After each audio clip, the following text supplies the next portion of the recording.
Bases dropped on a new round of SDH AM, and if I could find my picture, we'd be doing okay. So where are we here? Show camera. There it is. All right. Now, welcome. Nothing like being able to finally see what's going on. Hi, yes, the base has dropped. Well, good morning. It is that time of year where we are going to kind of be touring training camps, and we will go into a Das Sound machine and let you know what's going on in and around a bunch of different places. Today is no different. And it'll be an opportunity for us to drop into New England, catch up with Brooklyn Reigns and the Revs, and it'll be an opportunity for us to catch up with the women's national team, Emily Sams and Olivia Moultrie. They discuss what it's like to be in this camp and how that's going to help them getting ready for the NWSL season. Also on the board, it is an opportunity for us to – where was my third one? The new head coach for – the Columbus Crew, and it's a time to catch up with Coach Riedstrom, and we find out what's on his mind when it comes to being a part of something new. And so it is all the things that are going on right now for Major League Soccer and all of the points in between. So it's a big morning for us here. That's just basically a little bit of the rundown today. And to give you an update, obviously, hour number 2 is the Power Hour, and that is when we bring in our buddy Nino Torres from his baking, and we get to find out, what he's baking, and find out how many pounds we're going to gain while we are looking at what he is doing on a daily basis. And it'll be an opportunity for us to catch up with our buddy Niko Moreno from Pulso Sports and Sounder at Heart in Seattle. And it's a chance for us to go around Major League Soccer more in depth with Niko coming up at 10:30. So we go around the world in the last hour of the show. First hour of the show, obviously, we got opening kickoff, and we're going to get into the money aspect of things. And we have a couple of big accounting firms that have their numbers that have been put out for earnings and worth and all these kinds of things. And so one is good if you're into the big money clubs and things like that. One is not so good. And so that'll be opening kickoff this morning. Like I said, we'll get into Das Sound machine here in hour number 1, USWNT out in California, and it is New England and it is Columbus. So that'll be the sound that we get to take in this morning as everybody's now in training camps and all of that. Also, we got to go over what happened yesterday in Champions League. And we got to go over what's happening today in Europa League and Europa Conference League. We got a bunch of juice boxes to get into there. That is a part of that conversation. So it's going to be a bit all over the place. We got our transfer news. We have gossip, rumor, and innuendo that we've got to get into on both sides of the Atlantic. Here, there was an interesting one that came out of the Western Conference. And depending on if we get to it in hour number 1, we'll talk about it a little bit, maybe tease it, and then find out what Niko Moreno thinks about this particular idea that has been floated getting ready for hour number 2. So it is there's going to be a lot of moving parts today. Transfers, juice boxes, recaps, Das Sound machine, and a bunch of different things. And so that is the rundown for the morning. And like I said, when Nino Torres comes in hour number 2, I don't know what he wants to talk about. I have an idea, but I don't know what his rundown is going to be. So the rundown for both of us and for all of us will be the part of the adventure. And so Nino joins us a little after 10, last half hour of the 2 hours is Niko Moreno from Pulso Sports and Sounder at Heart. We'll take the tour of Major League Soccer. My guess is we'll go a little long. And I know that shocks all of you. So good morning. Morning to Will. Morning, Abby. Glad you're in Denver, that you've made it safely. I don't think you're getting back here until Tuesday. So I don't think it's Tuesday. I don't think you're getting back here till Tuesday. Morning, David. Morning, Ricky. Morning, Will. And okay, so Abby with a bit of the rundown for the ISC and letting us know what's going on. Tori Huster, Deputy Director of the NWSLPA, and Connor Tobin of the USLPA. Those will be interesting conversations. And Ricky, after we get in and out of opening kickoff, we will discuss what's going on with the Twos and with Atlanta United. There was some news that came out yesterday. The Twos have a schedule. some reports that came out yesterday that the first team is looking at a couple of players. And so we'll go over that coming up in a bit. So that's kind of the rundown as we know. And yes. Speaking of power, be safe this weekend. Don't know about Atlanta. In North Alabama, Southern Tennessee, worried about lots of ice. The rundown right now when it comes to the weekend and Monday is still in flux. Most of the folks that we stare at that are weather splainers, usually they like to wait till about 2.5 days before something is supposed to hit before they have their best information. So right now here in SDH HQ, Office HD, we're kind of in still two separate tracks. It could be a little bit of ice, could be a decent amount of ice, and it's more ice than it would be snow and or rain. And then after it clears out the beginning of the week, it's going to be incredibly cold. So the boss is leaving today. She's heading south because she's going to do stuff in her hometown, and I've told her to slow boat it back. Don't rush. She's taking the larger car of the two. She's heading to warmer climes, but I told her not to rush coming back. So biggest thing for all of us, just be safe the next couple days. Today here in the southeast, it is supposed to be heading this way. It's going to be a little wet, might be a little drizzly, kind of a pain in the butt. Take your time going from point A to point B. Please do that. So that's what we're kind of staring at when it comes to the meteorological aspect of things. Obviously, we'll keep an eye out on what's going on when it comes to the weather and the ice and or the snow and or the rain and or the cold. I went out yesterday, 2 days ago, actually. When this stuff was heading this way, I actually went out to the stores and did my shopping then. 4 bricks of salt for the driveway and the front steps, all those things, all the perishable food, all the easy stuff, all of that. I did that like 2 days ago. So I avoided the rush by doing it 2 days ago, thinking that it was going to happen. And so, of course, we'll see what the deal is. Okay. Morning to all of you folks as we go. And Ty Hart, Director of Player Relations for the MLSPA. Absolutely true. Ricky says all the bananas were gone at Kroger yesterday. No real shock there. And so, yeah, Saturday, Sunday, really bad. And, Will, to be honest, there are a couple of guys here in the Southeast. Will says he's waiting for Span's forecast today. He's got his own gig now. And he's got his own channel and his own platform. So Matt Lobhant, and this is really deep diving into television. This might be, this probably is opening kickoff-y kind of thing. So opening kickoff, I'll go ahead. We'll go ahead and do opening kickoff with weather and forecasting and stuff. So opening kickoff brought to us by our friends at Black Pitch Coffee and blackpitchcoffee.com.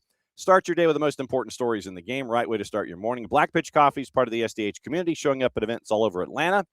Try their home blend made with beans from Brazil and Guatemala, heavy bodied with notes of walnut and semi-sweet chocolate, and a rich world-class finish. Opening kickoff, powered by our friends at Black Pitch Coffee. Okay, so you mentioned James Spann.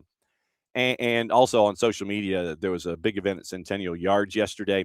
Our Scott Flood and Jason and Maddie were there, as were our friends from Black Pitch Coffee. So go back on our socials and our IG, and you can see what that event was like. And our buddy Kevin Egan was there too. So traditionally, there are a couple of meteorologists here in the Southeast that I kind of keep an eye on. One is Spann, and that goes back, and I know that those of you in the state of Alabama, in God's time zone, you've been with Spann for 3 decades. Matt Lobhant is another one. He is based out of Tupelo, and he has become someone who would be a part of the television station that he was at, and he'd been there for, I think, a decade plus. And he'd be on forever with his cast of meteorologists. And Matt has gone on because he was removed from his station group because of cost cutting, and they wanted to do hub weather. And Matt went and started his own thing. James Spann, along those same lines, created his own thing. Chris Smith from Panama City, he now has Panhandle weather. So you're seeing these key meteorologists in these markets and in these areas. They're branching off to do their own things. So if you want to know what's coming your way, it's probably a combination of Matt Lobhant, James Spann, Chris Smith, all of those guys, and they've got their own networks and channels now. So download all their stuff. This is independent, and this is they're not paying me to do it. Download their apps, or have access to their websites at all times, so that way you can see what's going on in the Panhandle of Florida with Chris, in Alabama with Spann, and in Mississippi with Matt Lobhant. So they have branched off and done their own things, and so that would be the way to go when it looks like all of the things are coming through. So, yeah, there are guys that I watch and guys that I pay attention to. Some have now branched off in retirement and they've gone on to Facebook, and there are some that I've known for a long time that I'll look at on that social media aspect of things too. So there's this chain basically from Mississippi to Alabama to Georgia that I follow all the way through when it comes to guys that I've known personally and guys that I trust. So that's kind of where I am when it comes to it. But yes, and I'm going to reemphasize this again tomorrow. Be safe, be safe, be safe, because we don't get to talk to you live unless we just pop on Saturday and Sunday. Be safe, be safe, be safe. This weekend, Monday might be an adventure coming out, and if we've all got power, then we'll talk about it then, and we'll kind of walk everybody else through it, and we'll kind of check in on everybody come Monday morning too. So just follow your sources, check your sources, as we always say. It's almost like transfers here the month of January. Check your sources, follow them, keep an eye on things, be safe, and if you want to just stay off the roads. That's I think the biggest thing. As I stare at the Big 55, and we got folks as far back as Memphis that are trying to sort this stuff out. Memphis and Little Rock now with live shots, so we'll keep an eye on all that. Okay, that was just be safe, basically. That's opening kickoff, brought to us by our friends at Black Pitch Coffee and blackpitchcoffee.com. We start your day with the most important stories in the game. And the right way to start your morning, Black Pitch Coffee, a part of the SDH community, showing up at events all over Atlanta. Try their home blend made with beans from Brazil and Guatemala. Heavy bodied with notes of walnut and semi-sweet chocolate and a rich world-class finish. Opening kickoff, powered by our friends at Black Pitch Coffee. I'm not a coffee drinker, so you guys are going to have to tell me what's going on. Morning Kefsi. So that is, yes, be prepared for the bad. The producer in me from my days in broadcast television, work from a 100% worst-case scenario and come forward. Be prepared if everything goes wrong. What's your emergency plan?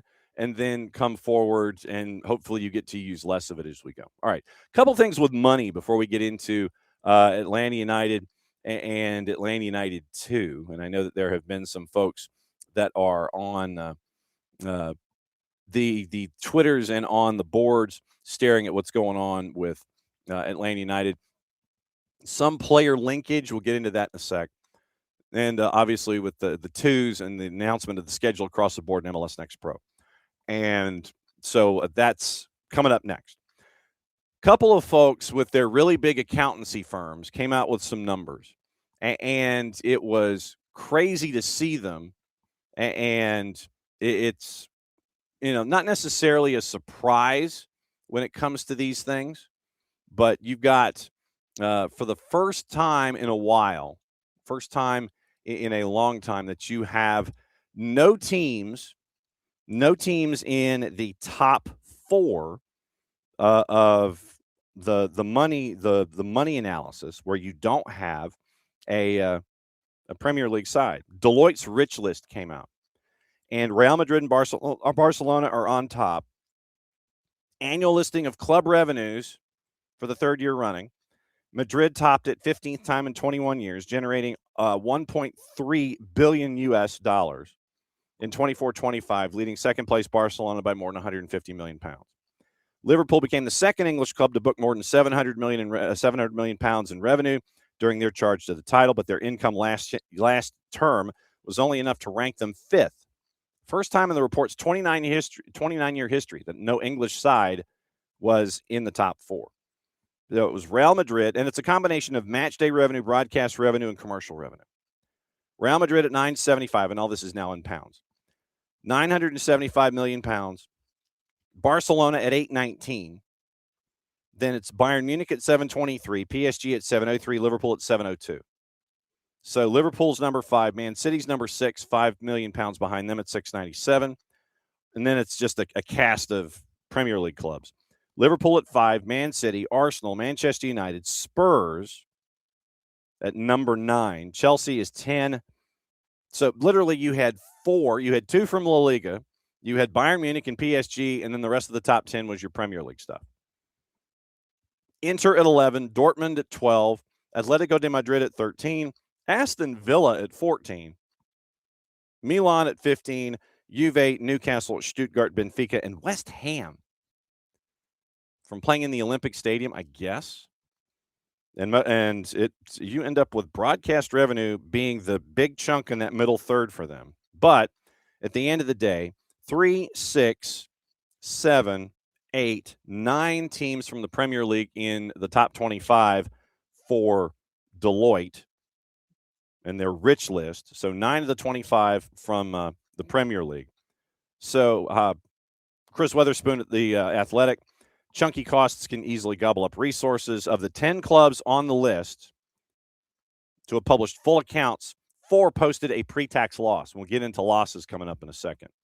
Barcelona up from 6. They turned 819 million pounds of income into a 7 million pound pre-tax deficit.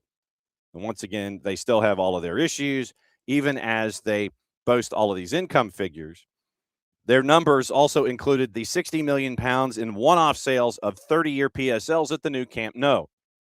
At the new camp. So at the new camp. So that you can't have that again happen, obviously, since it's the 30-year licensing on a PSL. You did that once just to sit there and look at your revenue, and so you had that boost for that 1 year. You can't do that again for another 29 years. So in 2056, you can have that pop up again when you renovate your renovation. But Barcelona was like, we'll do it here. And that gave them that boost for the 1 year to the number where it is. And obviously, the Deloitte document just focuses on revenues. You look at all of the things, and you look at commercial income, highest revenue stream for the third season running, 4.5 billion pounds, just a little bit more than broadcast. That was 4 billion pounds across the board, and then 2 billion in match day revenue. Top 20 clubs generated almost 4.5 billion pounds in commercial revenues last year, up from 4.2. So it was 200 over 4. So it's like 3 or 4%. So growth especially prevalent among the ones we normally see on the list. Of the 261 million pound increase in the sector, 226 million of that came from sides currently in the top 10. So your required reading of the day is going to be checking these numbers. But yeah, 4 clubs, Villa, West Ham, Benfica, and Inter, relied on broadcast income for more than 50% of their revenues. Villa's case, TV money accounted for 63.7% of total revenues. And so there won't be a repeat of last year's Champions League. And so you're going to have, the Villa's going to dip next year. One of 3 Premier League teams to improve across all 3 main revenue streams. Liverpool and Arsenal were the other 2. And so big deep dive there over at the Athletic when it comes to those numbers. Now, the other part of this has to do with the bad side. And it's crazy to think about it. But once again, from our friends at the Athletic this morning, Matt Slater. And Matt, I don't know if you necessarily want Matt to have a byline when you're attached to one of his stories. 9 out of 10 teams in English football's top 4 divisions expect to post pre-tax losses for 2025. According to the annual survey of club finance directors by BDO, titled Defying Gravity, very nice, the ever-expanding financial universe, the report, according to Slater, paints a picture of an industry depending on regular top-ups from existing shareholders and a constant search for new investment. Spending on transfers hitting new highs in 25, players' wages continue to account for the most money clubs bring in. Across the Premier League, 63% of club revenues are that, but the wage turnover rises in the championships. Clubs are spending 93 pence out of every pound, 93 cents on the dollar, on salaries. And that's just the average in the championship. There are clubs in the past in the championship that have spent, $1.6 per dollar on salary and on transfer fees and all those things. So BDO's head of professional sports, Ian Clayton, English game is in rude health. Record-breaking revenues in the Prem, new commercial opportunities for women's football, sustained high levels of interest from international and institutional investors. But below the surface, clubs are facing significant financial pressures, due in large part to the persistently high costs of wages as a proportion of overall revenues and borrowing more. Ever-increasing transfer fees may well be masking the trend. In any other industry, this combination of elevated costs, sustained losses, and high borrowing would be ringing alarm bells. Yet, interest in the domestic game continues to defy gravity. The question is, whether the football universe will continue to expand infinitely or whether at some point we may see a contraction reversal or even a big crash. Brighton is, according to BDO, and only a few clubs have published their results from 24-25. All have posted losses. Brighton lost more than £1 million a week last year. Asked about the club's accounts, more than half of the finance directors said their team's finances were not too bad, but yeah, they could be better. Over a quarter said they were in need of attention, and the report noted responses to the question showed a worsening trend. BDO believes responses may even be overly optimistic. Well, because I mean, think about it. If you're given a survey, somebody knocks on your door, and they want you to do a survey. How many of us are going to sit there and actually give the genuine, truthful answers? Someone calls your house and you get duped into doing a survey. Frankly, that's why we give one number that we never answer when it comes to surveys. They always call one phone number, and then we know, okay, so that's a survey. How many of you legitimately give the honest answers, especially when it comes to your money? Somebody calls up your house, hey, we'd like to ask you about your wallet. Sure. And then you give a genuine answer? No, I don't think you do. I don't think you do. 90% of the clubs say they would need additional shareholder funding in the near future, with just under half saying this may require shareholder dilution due to minority or joint investment. BDO noted the average number of points earned by the Premier League's three newest clubs has been steady and declined for 30 years. Reverse is true for clubs relegated to the championship. Gradual increase in their points, which would suggest the financial gap between the divisions is growing, a point the EFL has been making for several years. And when you look at and we've talked about this, so we'll get into the reminder of what you're looking at in the championship just as an idea. Yeah, it's an enlisted number and put them on a no-call list. Absolutely. Yes, QPR, hello. Sorry, this is an unlisted number. The table in the championship, just to give you an idea. So let's look at the bottom half of the championship table, just to give you an idea. And it is a street fight. It really is. And so the craziness in the division it's just nuts, because right now 6 is the last playoff spot. Top 2 get promoted to the Premier League. 3, 4, 5, and 6 fight for that third spot. The world's most expensive football match, the one that gets promotion. So from 6 to 14, so that's 9 clubs separated by 5 points. And yes, Wrexham is in that mix. They're 9th. They're at 41 points, and they had a 3-match win streak snapped 2 times out, and they once again got a draw last time out. They're at 41 points and 2 points out of that playoff spot. So, I mean, this season, I think, is a fair expectation of Wrexham competing for that championship playoff position, the 3, 4, 5, 6, not winning the thing, but getting into the promotion playoff. 9 clubs separated by 5 points, but getting to 13 through 24. Let's go 13 through 24 here. How many of these clubs from 13 to 24 in the championship have had time recently, let's say last decade, in the Premier League and haven't been back? Leicester, Southampton, Swansea, Sheffield United, West Brom, Norwich, Blackburn, 7. 7 of the bottom 12 teams have had time in the Premier League and are in the bottom half of the championship. Sheffield Wednesday, Blackburn right now is on the verge of being relegated. Norwich finally has won 3 of 4, so they're out of the relegation zone at the moment. Josh Sargent is apparently, just since we're talking Norwich, he's practicing with the U21 side, and he's been getting into rows apparently with the front office, and so he's trying to get a move done to Toronto. And so we'll see. Maybe Norwich just sits on him just to sit there and say, well, no. But, if Toronto wants to come to the table, I think the number was 18 million. So keep an eye on that. Josh Sargent not playing for Norwich, first team, probably not ever playing for Norwich's first team again. And so he's trying to get a move to Toronto FC. So we'll see what happens there. But anyway, 7 of the 12 teams, bottom half of the championship, they've been in the Prem and they haven't been back. So that's what you're looking at with that particular half of the division. So the BDO survey is out. Let me see if we can find the BDO. Let me see if it is publicly available. English football, if I could spell it, survey.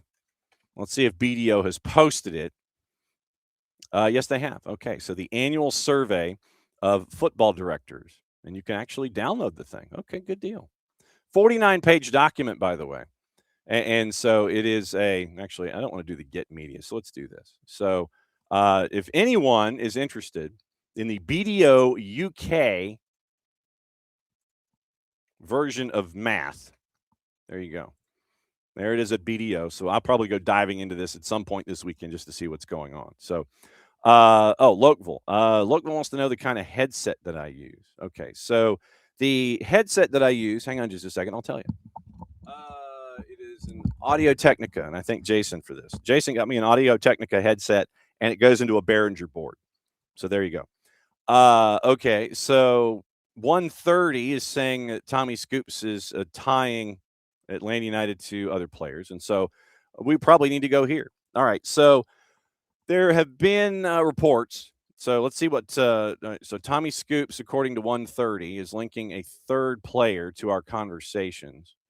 And so Adrian Heel from Barcelona, USWNT midfielder Adrian. So Mundo Deportivo, Adrian Gill from Barcelona. If we anglicize it, so let's see if we can find out where it's posted. Mallorca's run out of patience with Omar Mascarell and Simeone, Mourinho digging at Arbeloa. Pedri in the Canary Islands, Frankie de Jong. You see, they're doing a bunch of things, and so they're not helping me here. So if we do Adrian Gill with Deportivo, and so of course the first search is Adrian Gill, Atlanta. So Barca Buzz. Okay, so it is Ferran Martinez at Mundo Deportivo, saying that Adrian Gill, who is 20, is going to leave Barca after 6.5 seasons in the club's youth academy, pending final details transferred to Atlanta United. So that's Barca Buzz, Barca Times, permanent transfer from La Masia, set to leave. Various and sundry folks are not happy about it. And so let's see. So no word on fees, but you're seeing the same kind of folks circle through with Adrian Gill. And Tyler Adams apparently responded to a tackle from 16-year-old Adrian Simon Gill at Barcelona in the academy. So that's kind of where we're going. Okay, so we'll start there with Adrian Gill. Adrian Gill, Mundo Deportivo reporting, he's progressed through Barcelona's academy. He hits the salary cap on the supplemental roster, according to Tom Bogert. So pending final details, that's what you're staring at with Adrian Gill. So let's do a little bit of a deep dive on Adrian Gill here. And that is not the player that I was discussing when it came to Atlanta United, but we'll go ahead and sit there and go, okay, Adrian Gill. We'll look in the academy and find out what the latest is with Adrian Gill. And right now, Remington Ellis Management, pride of Denver, Colorado, U17 international. He's 20 years old. And another central midfielder. So main position, central midfield, and citizenship with the U.S. and Poland. Most of his time has been spent in the central midfield. He can play right back. His current club is UE Cornellà on loan from Barcelona Atletico. And that loan, he joined back in 25. The contract expires at the end of June. So represented by CAA Base Limited, and he leaves Cornellà, joining Barca Athletic, and so it's back and forth with Barca. So he starts with Cornella's youth, and then Barca's youth on a free, Barca youth, U16, 18, 19, Barca Athletic, and then Barca Athletic and UE Cornellà on a loan transfer, and the end of the loan happens in June of this year. So that's what you're looking at with the transfer history of Adrian Gill. So let's look at the season stats for all seasons. And 10 matches with the U17s, debuting on September 20th of 2022. And so that's where he has been with the academy, and he's been going through Barcelona's academy. So that's where we are with Adrian Gill. So right now, there is no, as where transfer market sits there and they come up with market value. No, that right now not happening. So he's on loan at Cornea, and that ends at the end of the fiscal year. So Adrian Gill is being linked, according to Tommy Scoops, Mundo Deportivo, and others, as to already being out the door or being in negotiations to being out the door. So keep an eye on that. But most of the time for Adrian Gill has been spent in central midfield, and he has played some right back. So that is the quick rundown on Adrian Gill from what we're seeing from Tommy Scoops this morning. So uh, now let's go to the other name that was being linked, and it was yesterday, where you had a player out of West Ham, Guido Rodriguez. And Guido Rodriguez is not getting any minutes right now with West Ham. In all of the separate competitions that he has been in, and once again, a 31-year-old defensive midfielder from Argentina, and agent is Interplayers. 30 caps for Argentina, 1 goal in his time. And there were rumors of Juve, Ajax, Sociedad Palmeiras, Gremio, Atlanta United, and Valencia. A lot of those were with question marks. Juve was the only one that had any kind of a percentage attached to it. So the season stats for G-Rod, as we're looking at it, so far this season, 25-26, 8 appearances in all comps for West Ham, played 9 minutes in an FA Cup match, played 86 minutes in an EFL Cup match. He's played 177 minutes in 6 matches in the Premier League this year for West Ham. So he's not getting a whole lot of minutes. He is a 6. Defensive midfield in 339 of the 370 matches that he has played. 24 goals, 7 assists in that time. He has played central midfield, he has played center back, and he has played right midfield in 1 appearance in 370 pro matches. But 339 of the 370 matches for Guido Rodriguez, and Herman Garcia Grova was the first to mention this one. So you're looking at Adrian Gill, defensive midfielder. You're looking at Guido Rodriguez, 31, experienced defensive midfielder, to add to the competition that we're seeing. And once again, remember yesterday also Caden Moore was loaned out from Atlanta United once again to Philadelphia for this season.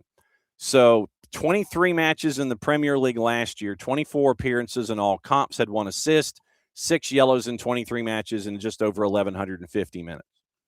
Year before that, several years before that, 23. So he had 4 seasons at Real Betis before that, from 1920 to 23-24. And that was where he garnered most of the goals in his career. Then back in 1920, he was at Club America, and he was there for 3 seasons with Club America. Then before that, he was with Xolos for 1 year. Then he had 16 matches with Defensa y Justicia in Argentina. And before that, he was in the Copa Sudamericana in Argentina, in transition, Libertadores, and Copa Argentina, and the Primera with River Plate.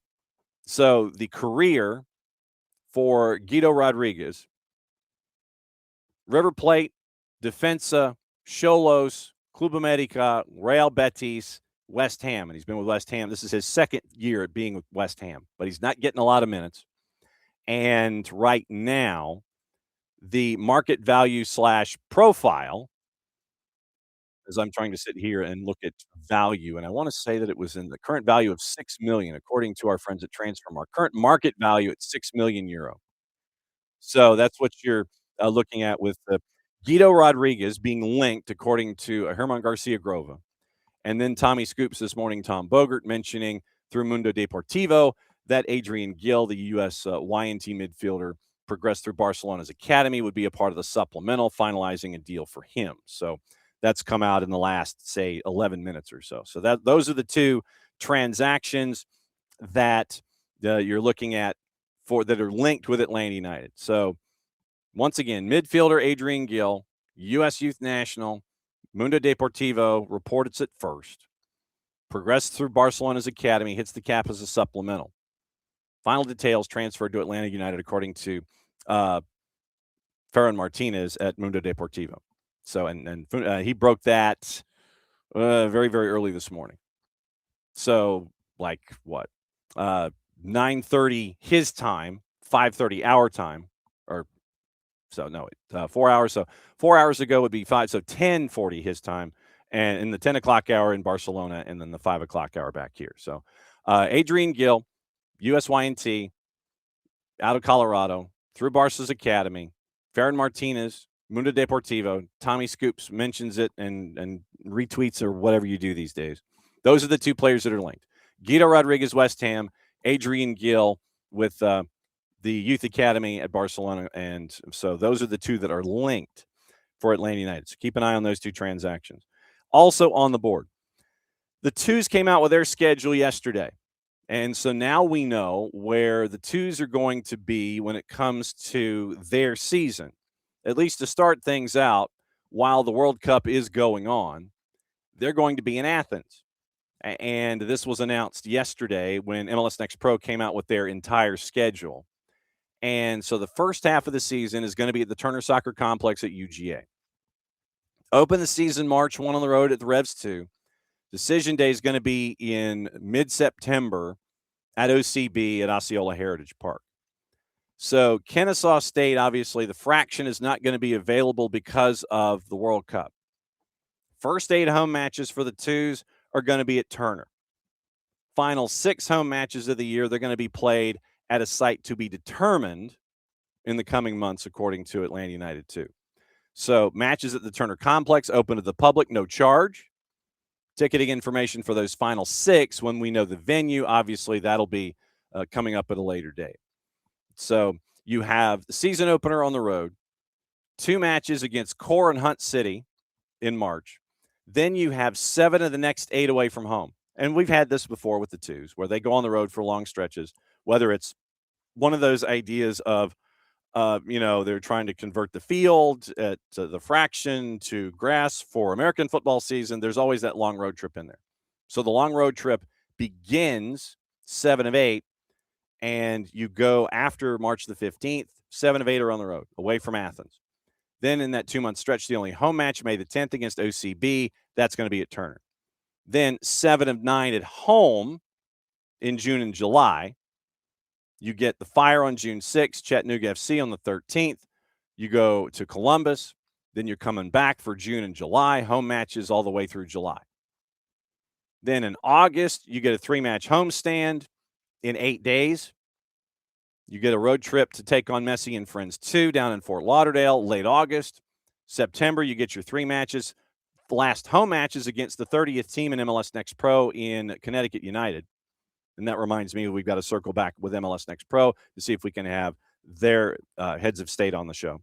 Then the Twos are going to go up to Chattanooga on the 13th of September before heading to Kissimmee to wrap things up on September 20. So that's what you're looking at with the Twos this year. Start away from home. You get 7 of 8 away from home starting late March and going into June. And then you get your run of matches at home. Your matches at home, whether it's going to be at Turner, at UGA, or at the venue to be determined, that's going to be back-ended.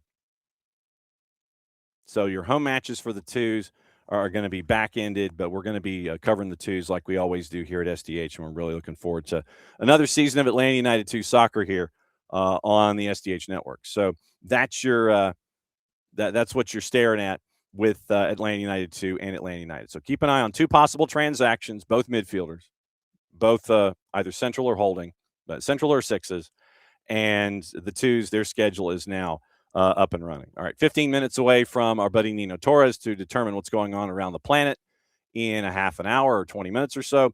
And then Niko Moreno joining us in about 45 minutes to take the tour of Major League Soccer. Speaking of which, let's get into a Das Sound Machine for today and let you know what's going on. And a couple of stops. First stop is going to be in New England. And in New England, it is a new year, and you have a lot of optimism that is attached to the new setup with Marko Mitrovic, the new head coach for the Revs, stepping into his first season, his appointment back on November the 7th. And so obviously, as the 10th head coach in program history, he led the U20s in the World Cup qualifiers and to the quarterfinals in Chile. And then you end up beating France in the group play and Italy in the round of 16. So Mitrovic was the head coach of the U23s at the Olympics. He has that national pedigree. One of the players that was brought in initially when Mitrovic was named manager, he's like, I want to bring in Brooklyn Raines. And so Brooklyn Raines is now a part of this new influx of talent that has come in with the Revs. And so he was asked at camp what it was like to be tapped by Mitrovic and come in to be this new wave of Revs here in 2026. That's what year we are, 2026. Here's Brooklyn Raines of the Revs. Yeah, I mean, for me, it brings a lot of confidence. I've known Marco for a while, since I think U17 through U20 national teams, and here again with the Revs. We'd actually spoken a little bit in the off season about him potentially having this job, and that he was a player. I was a player that he wanted to bring in. So I think just within that, just him, kind of sending that message and letting me know that I was a player he wanted to bring in. It's a huge confidence boost, and that's I think something you want from a head coach, is just to have that confidence in you to help you perform. And then if I have any questions or anything like that, I know I can always go to him. Brooklyn Raines, one of the new Revs, and just to give you kind of the combination platter of everything with New England, Griffin Yao also was named to be a new Rev. And so Griffin Yao coming over in a transfer from Westerlo. So it is Brooklyn Raines coming in a trade from Houston. A lot of money that was attached to that. Ethan Kohler on a transfer. Tiago, whose loan expired. Jack Panayiotou, whose loan expired. Cristiano Oliveira was brought in as a homegrown, and Griffin Yao. Out the door, Brandon Bai, Gonago, Omsberg, and Tomas Shankalai, who's involved in a trade with Minnesota United. So right now, the first match coming up for them was back on the 17th, and it was a 6-0 win over Sarasota. We're going to catch up with Sarasota in their first year in USL League One. Tomorrow they take on FC Cincinnati in Bradenton. Then it's another 8 days before they take on Houston and St. Pete. And in February, they're in Bradenton, and then they take on Hartford Athletic. DP slots right now, Carlos Heel and Matt Turner. So they have a DP slot available unless they're going 2 and 4, which it looks like they're going. Langoni, Feingold, Raines, and Dorturgaman right now. So New England going 2 and 4, and they get that extra GAM that's attached to it. So they've got a little bit of over $3 million in GAM coming into this season. So now in Columbus, you have a new head coach, and with Wilfred Nancy going over to Celtic and basically getting screwed, you end up with a worldwide search for a new head coach for Columbus. And Columbus is now brought in Henrik Rydström to be their new head coach, 6th longest serving player in the world when it came to being with the same club. And his managerial career was at Malmo for a couple of years before it was at Kalmar and a caretaker there. He had 20 years as a player at Kalmar. So a lot of his time has been in the Allsvenskan. And so he had a win percentage of 53% at Malmo in the 126 matches that he was there in the 3 seasons, won 67 of 126. And then Rydström was named the new manager in Columbus back on and after Malmo's season and leading into the new year. He had his first opportunity to catch up with the media, and it took a little while for him to get all of his paperwork squared away so he could come over to the United States and be the new manager of the Columbus Crew. So he had his first opportunity to touch base with local media and such. One of the questions that was asked of Rydström, obviously with him being in Europe and the team being here and getting ready for training camp and such, what was it like for him to try to juggle the idea of being a head coach but not being in the United States and trying to head coach Crew at the same time? Here's his answer to that question. the good thing nowadays, and that has been even better since the COVID, is that we have this way of like we are doing now. We are not at the same place. We can still communicate. So we did a lot of video meetings. Then I called a lot of players. I think what's most important in the beginning is the connection, and maybe you lack that a little bit when you're not face to face in real life. But I think I could get like a good picture when it comes to the persons in the squad, because that's also decisive when it comes to the way we want to play. Now I think the crew, the success that the club had the 2023 and 24. I mean, that indicates something. And then the thing is, in which direction must we go now? When I had the interviews with Mark and Issa, they of course told me the way they think the club should, in which direction the club should go. But at the end of the day, it's my decision. But I could, listen to the players. What did they feel lacked the last season? Maybe can we install that now? And what I have tried to do is to now when we, like today we had the first training, then we directly can go into those kind of things. So it's not that you can do that when you are not in place, but you can start directly when you're here, because you don't need to have those talks and conversations when you are here. Now we will start implement those things. Henrik Rydström, the new head coach for Columbus Crew. Now he is with team, and so we're keeping an eye on that as one of the storylines to pay attention to.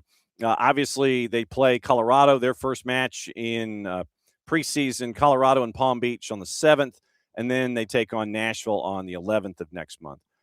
Inbound for them this year, Cole Maroka, Siku Bangura, who came in from Hapoel Ironi Kiryat Shmona on a transfer, homegrown Quentin Elliott from IU, homegrown Owen Prestes, given a first-team contract. Same for Chase Adams. Same for keeper Luke Pruder and Zach Zengi, who came in from the Super Draft from Georgetown. Outbound, Derek Jones, Lassi Lapalainen. We all know about Nagbe retiring and Abraham Romero. Right now, they are on the 3-3. Their premium spots, their DPs, Wassam Abu Ali, who in our conversations that we've had with our friend Chris Doran, there's a lot of expectation there, and they're hoping that Abu Ali can be healthy and be that striker up top that they were looking for when they picked him up last year. Daniel Gazdag and Diego Rossi are the other two DPs. Your U22s, Ibrahim Aliyu and Hugo Picard. So it looks like there's a U22 slot available for Crew.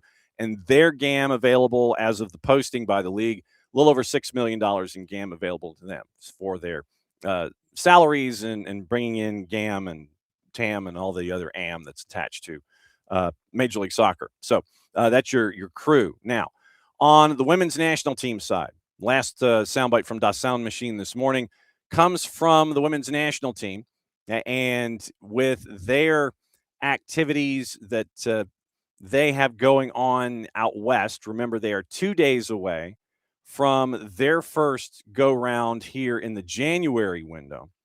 And it is courtesy of our friends at U.S. Soccer and Veritone. Emily Sams and Olivia Moultrie were asked while they're getting ready for the matchup against Paraguay in Carson, California, Saturday. I was trying to do my math. So 5:30 in the afternoon, Saturday at Carson, California. It is going to be the U.S. and Paraguay in this January camp window. Sams and Moultrie were asked about the benefits of this camp and getting them ready for the upcoming NWSL season. Here's their answer on that. Yeah, I think it's a great way to jumpstart our NWSL season. I think for me personally, it's great to kind of just focus on what the national team wants from me as I go into my club environment. Obviously, when I'm in my club environment, that what they want takes precedence. But then, for extras and stuff like that, I can focus on what the national team wants. So it's good to get those reminders and yeah, be in the best environment to start off the year. I think that's a great way to get that momentum going into the NWSL season. Yeah, I always think there is something to take out of the opportunity of wearing the crest and, getting to be coached by Emma and Denise and the staff here and all the analysts. Like, there's always a learning opportunity here. I think it's really exciting to see the opportunity presented to a lot of players in this camp. And it's players that, I've played with on youth teams and just seeing kind of start coming into the league. And so, like, that's fun for me to get to connect with them on a different level and not always on different teams, but getting to do it together. So yeah, it's been very competitive the last couple of days, but it's been really enjoyable, and that's what you want at the highest level. And yeah, it's always fun to be able to be in camp, of course, and an honor to wear the crest, but to be able to start the year like that is the best. So Olivia Moultrie and Emily Sams getting ready for their work with the USWNT as they're getting ready for things. It's going to be on Saturday in Carson, California against Paraguay, and on Tuesday they're going to take on Chile in Santa Barbara, and it'll be an interesting experience to see what Santa Barbara looks like, because remember those conversations that we've had about where the Santa Barbara franchise is in the USL. And so now what does it look like for them going forward? What is the stadium situation? What does it look like? As Santa Barbara Sky, they had been linked with USL. They were supposed to be this year. Now they pushed it back a year. And so this might be a bit of a dry run when it comes to what you're looking at for that franchise here in USL. So very, very cool stuff there. And it is going to be one of those shots that you're going to be looking at when it comes to anything and everything involving Santa Barbara, California. So we're looking forward to that.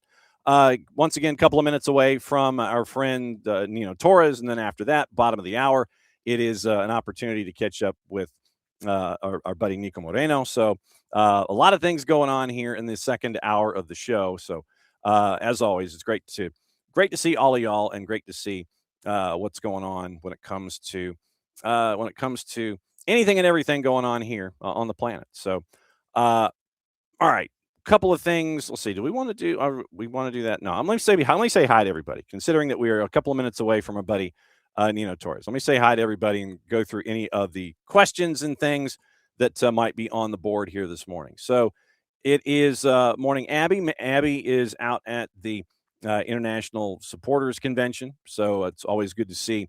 Like I said, just be careful coming home. That's all I want. Just be careful coming home. That's all I want. So morning, Abby, morning, Kefsi. And yes, Kefsi, it is scheduling the Holding Midfielder Society annual. Absolutely true. Lokeville, I have not seen that. Where, wait, yeah. So I thought it might have been something new. But yeah, apparently some folks, when they mention comments about what's going on, they're apparently, allegedly, possibly, probably pro John Texter. I don't know who would be in this situation at this point. Morning, Lokeville. Morning, David. David said that things are like the rookie pay scale in the NFL. Veterans in the CBA vote to limit rookie pay. Future rookies, not the union, to fight it. People in the Prem will never vote to give lower levels revenues to make it easier for them to compete. It's the haves want what they have, and they don't want to give it up to the have-nots. Morning 1:30. Morning Kefsi. Let's see. Morning David. Morning Pars. Yeah, this weekend is supposed to be worse than the ice storms of 92 and 96. What does that mean? Snowmageddon and Icemageddon. Snowmageddon, basically, 92 and 96, they were pretty bad. I mean, literally, you're hamstrung for like a week. And people were trying to go on the roads, which was dumb in the first place. Don't. And people are trying to race home at this point. It's like, hey, there's precipitation happening. Maybe I should race to the store, race on the freeway, or race home from work, and not leave work until it's absolutely necessary. And then you're getting caught after sundown with all the precipitation and people thinking they can drive on the roads when they really shouldn't. And then that means that because you have all of these accidents, that you can't have the DOT crews come out and sand and salt the roads because there are wrecks and they can't get anything done. And I know that in some reports, depending on which weather splainer you link to, it's going to be the end of the world, or you're going to be barely touched. My guess is, truth is, as always, somewhere in the middle. So be prepared for icy conditions, icy roads. Make sure you've got all your food inside. Don't know how bad it's going to be. Don't know secondary roads, obviously. For those of us in subdivisions, it's going to be difficult to figure out what's going on. So just be safe, be careful. Don't be dumb. Don't be dumb on the roads. Don't be dumb. Morning, Alex. Morning, Ricky. Once again, morning, Kefsey. Morning, Will. Will is preparing for something akin to Snowmageddon. And let's see, Ricky and Alex and Will, the base is dropped in. There we go. Okay, so it is now hour number 2. We have cleared 10 o'clock in the Eastern time zone, which means one thing and one thing only. We start our tour of the planet with topics that I have not seen so we can all react together. Our resident baker extraordinaire is going to be here now. We go to Lima, Peru, and we are now officially fully loaded with our buddy Nino Torres. Yellow on a Thursday, sir. Good to see you, my friend. Yellow. Soccer down here, fans. Nino Torres with you today. Gladly, with the construction workers moving like a couple miles away from my building. So we can talk freely now. Thank you for having me today, Johnny. Good morning, man. Good morning, sir. How is the baking this morning? Are you baking yet, or are you waiting until we're done? I'm sweating, bro. I'm baking 6 a.m., man. 6 a.m. I started because these are my orders for today and tomorrow, right? I got have you tried tres leches? No, I have not, sir. Jason has, I have not. Bro, it's just phenomenal. So I got a tres leches, got 4 chocolate cakes going. I got cabezadine, which is it's a northern Peruvian dessert. I got mazamorra, which is made of blue corn. Have you ever tried blue corn? Long time ago, and it was it was like the corn chips themselves, but not necessarily the corn on the cob. No. Let me show you. Give me 1 second. Let me show you. Okay. So now we get to find out what blue corn's going to look like. This is going to be pretty sweet. Okay. All right. So now blue corn. This is something new for me. This is what this segment is all about.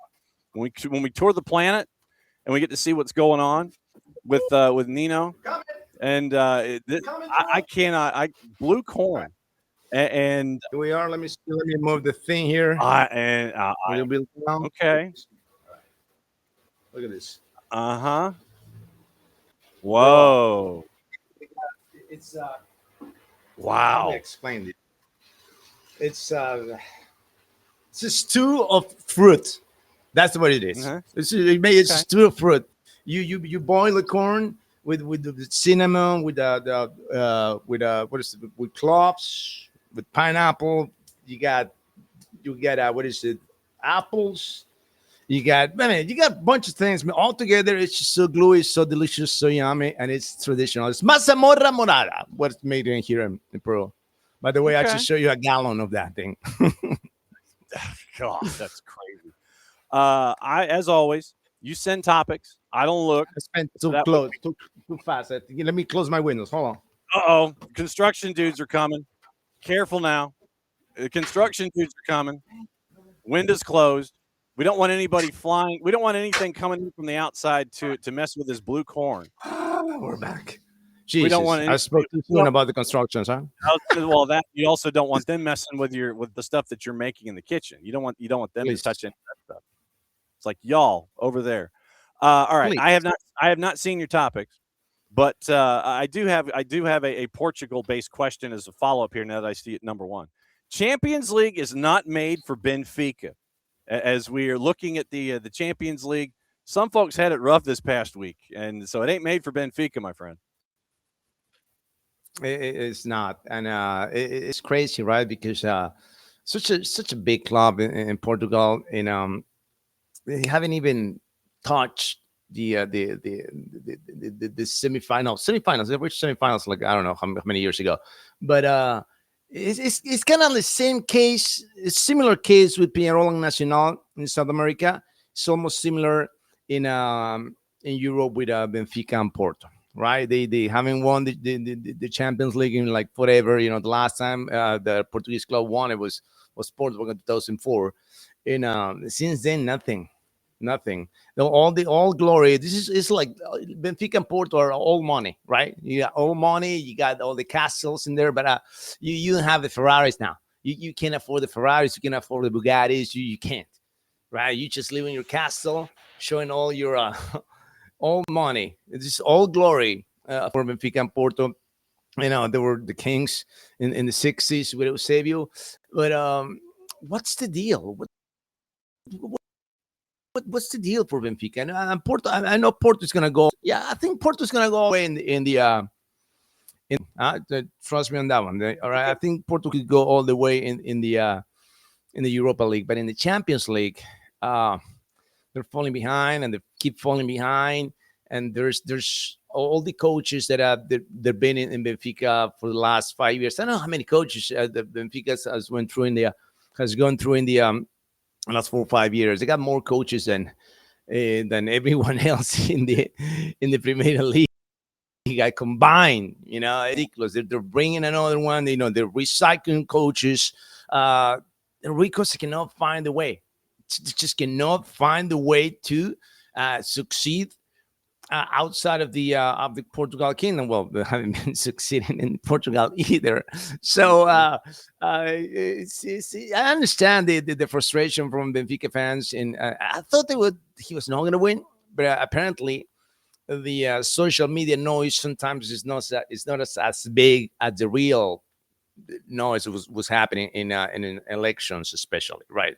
You know, you see all across social media. Oh no, but Rui Costa is going down. He's going down. No, he almost won by a landslide. So I don't know. In the end, it looks like the sector of fans in Benfica that don't like Rui Costa, they're not as many as we thought.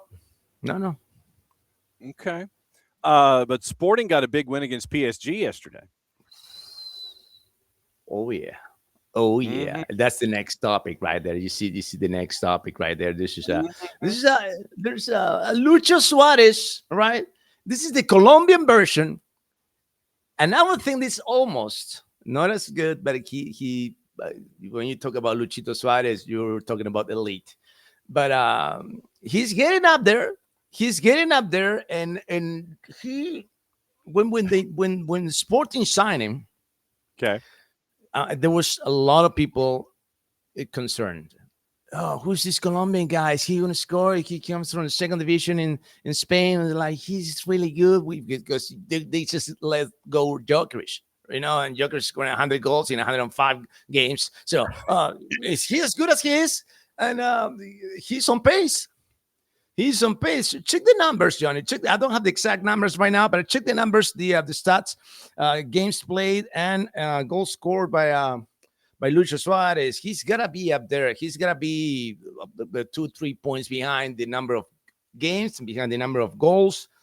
I don't have the exact numbers on the top of my mind. I was following up until December, but I lost track, because, you know, not in the league anymore. But I don't know where he's at now. He should be way up there in terms of games played and goals scored and assists. So in the 25-26 season so far, and this is all comps, he has in 7 Champions League matches, he's got 4 goals. Portuguese League, 18 matches, 15 goals. One goal in the Allianz Cup, 2 goals in 3 appearances in the Taça de Portugal, and then the appearance in the Super Taça as well. So you got 30 matches so far in 25-26. He's got 22 goals in 30 matches, 6 assists, all comps so far this year. I think that's pretty damn good for a striker, huh? When you signing, because he's right there. He's right there almost. He scores a couple of hat tricks, and he's right there with the number matching the games played and goals scored. So that's the kind of striker that you're having now with Corey. And you know what? The special thing about Lucho Suarez is that he scores I mean, every goal counts, right? But every goal is different also. So he scores meaningful goals like this one, closing games. He closes games for you. That's what he does. And when the game is so tight, he opens the games for you. All right, this is the kind of player that you want. It is so complicated. I can't get through. I got it, brother. Let me take care of this. So just squeeze in between the cracks in there, and I'll score for you. And we can close the game. I got it. Lucho, the Colombiano, got it for you, brother. Now we go to topic number 3. Cesar Inga and the Lima, Kansas connection. What in the wide world of sports is this about? Guys, you haven't heard about that? The oil transfer? No, you haven't? What? No. We only talk about that here in Lima, Peru? No. What is this? No, we have not. So, man, this is I'm plus I'm mad about this. I don't want this deal to go through because I have a place a bet with a fan on TikTok. He was telling me, he's not that good enough. He's going to go either to the MLS or to the Liga MX. I was like, no, a ceviche that he doesn't go to those markets. Well, I'm right there to lose the bet. I'm so close to lose that bet because Kansas City. This is the deal, right? So there was an offer from Kansas. I think it was 1.5. Mm-hmm. In Universitario Deportes said, we're not going to sell him for 1.5. No, he's not going. They're like, oh, no, but we really want him. All right, but he's not going. Okay, 2 weeks later, they came down to Lima. Kansas City sent their agents, their representatives to Lima, right? Mm-hmm. All right, what's the deal? How much you want? We got 1.8 on the table for you, and we'll take him right now. And then like, 1 point. We can talk about it. Then we can have a cup of coffee for 1.8. Yes, we can. And then the Cesar Inga agent, he was like, "No, come on, let's sell him. Let's sell him." Of course, he wants to sell him right now because he's gonna get his cut, right? But he was so mad about the first time the Universitario said no. He was trashing the team, the front office. Yeah, Universitario Deportes doesn't allow their players to develop and this and that, brother. 1.5 is we're not gonna do it. All right, 1.8. Okay, deal. But there's one caveat. There's always a caveat. Mm-hmm. Because we offer you 1 point. Your salary is not gonna be as good as it was with the first offer. Because we're putting more money down for you, so help us out a little bit. I compromise, you compromise, we make a deal. And then Inga, the player says, really?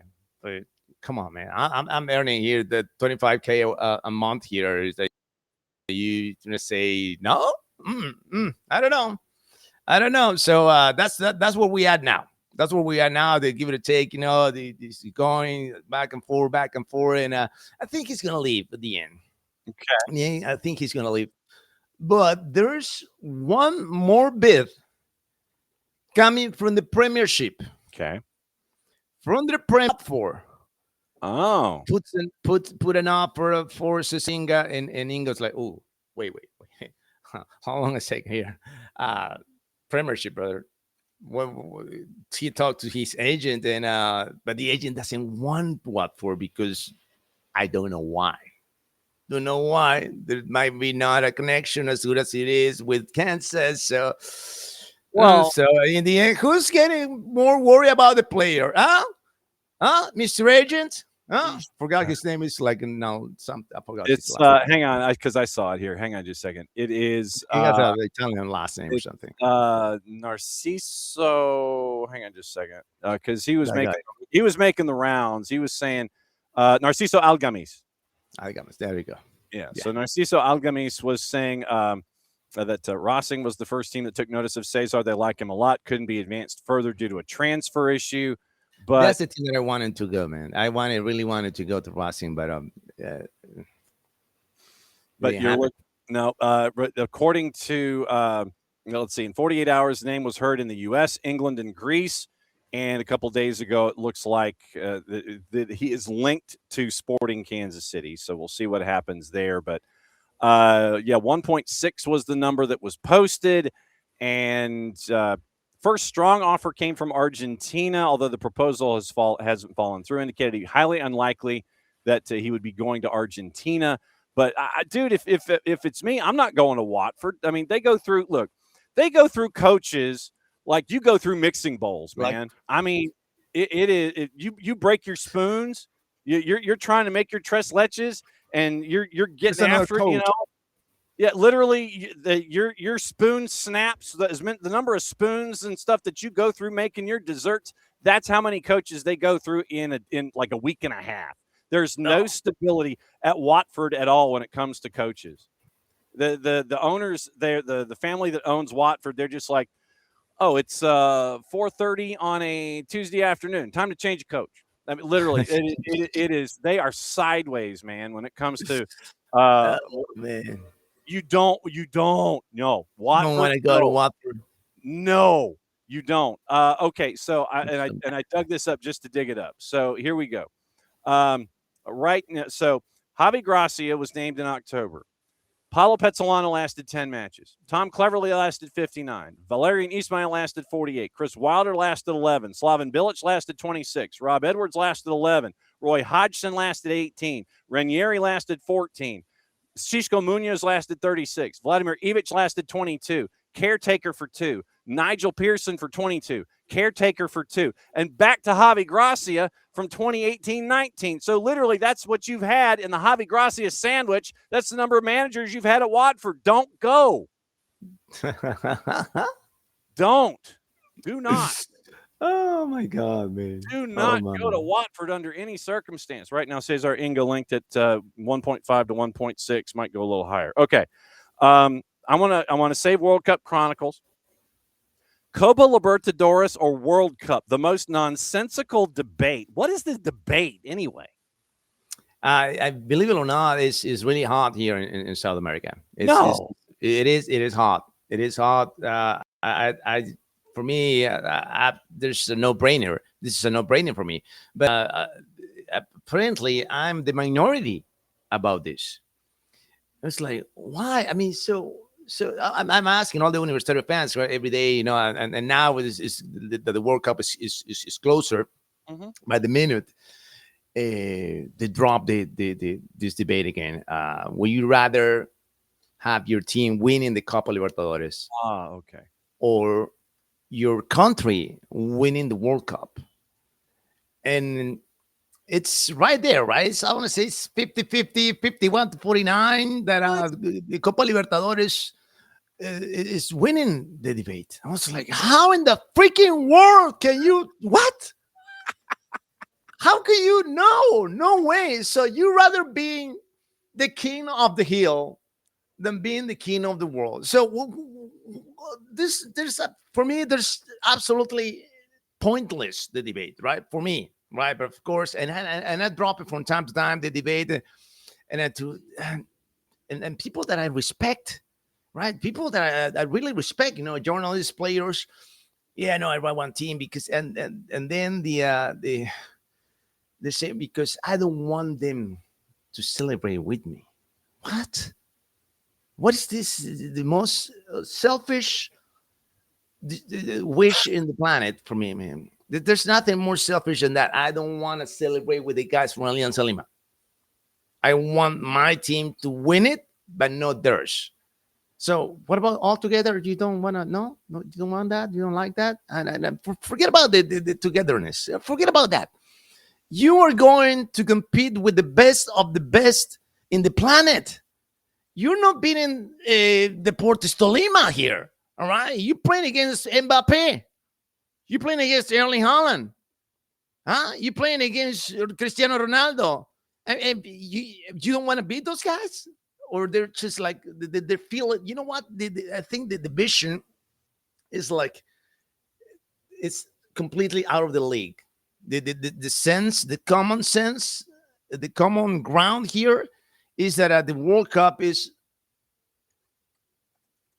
in a different dimension. It's like not even, you don't even consider that because you don't see the reality of having to touch the World Cup. And that makes me so sad. It makes me really so sad because there's nothing that I would change for my team, for my country to win the World Cup, man. I would not put anything on the line for that, man. Anything. And there's nothing close to my country winning World Cup. Are you kidding? No, Johnny, it's true. I'm telling you, it's not 50-50. It's not 70-30. No, it's 50-50. Can you believe that? No.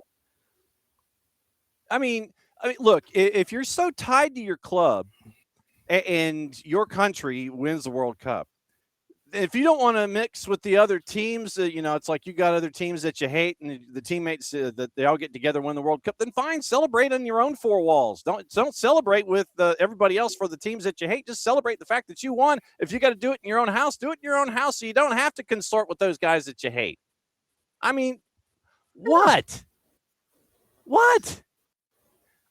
What? So, let's run that. My head hurts from this. I'm trying to think this through. I know. You're right. Confused, man. I don't believe it, man. How about this? Drop a poll, man. You go ahead and do a poll, because I want to see what what people from different countries are thinking, right? Okay. And from you guys, would you rather have Atlanta United win the, let's say, Copa Libertadores, if they play the Copa, you here play Copa Libertadores, and you beat Flamengo in the finals, you win the World Cup? I mean, what I would phrase it, it's like run the poll and tell me. Okay, I will. I'll run the poll. We'll talk about it next week. Yeah. But So I want to know if this is just delusional South American junkie soccer culture or what it is. I don't know. I okay. Can't find an explanation for this, man. Yeah. So what we'll do it in two steps. Okay. So would you rather win the World Cup or win MLS Cup with your favorite team? I guess that's the equivalent, I guess. Or no, CONCACAF Champions.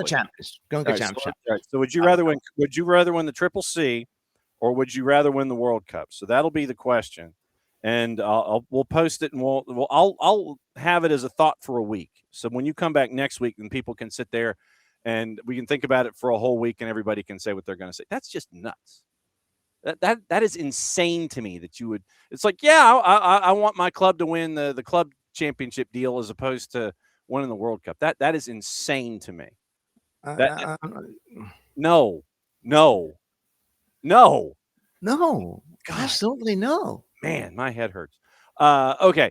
Last topic is always the World Cup Chronicles, where you come up with a story and you continue to educate us. We're under 150 days. I think it's like 140 now before the world comes to this hemisphere and chases after the cup that the world is wanting in 2026.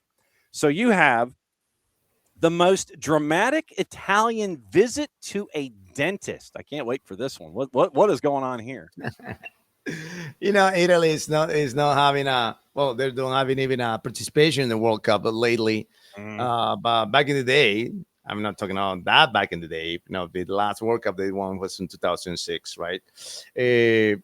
But in 1966, World Cup in England, right?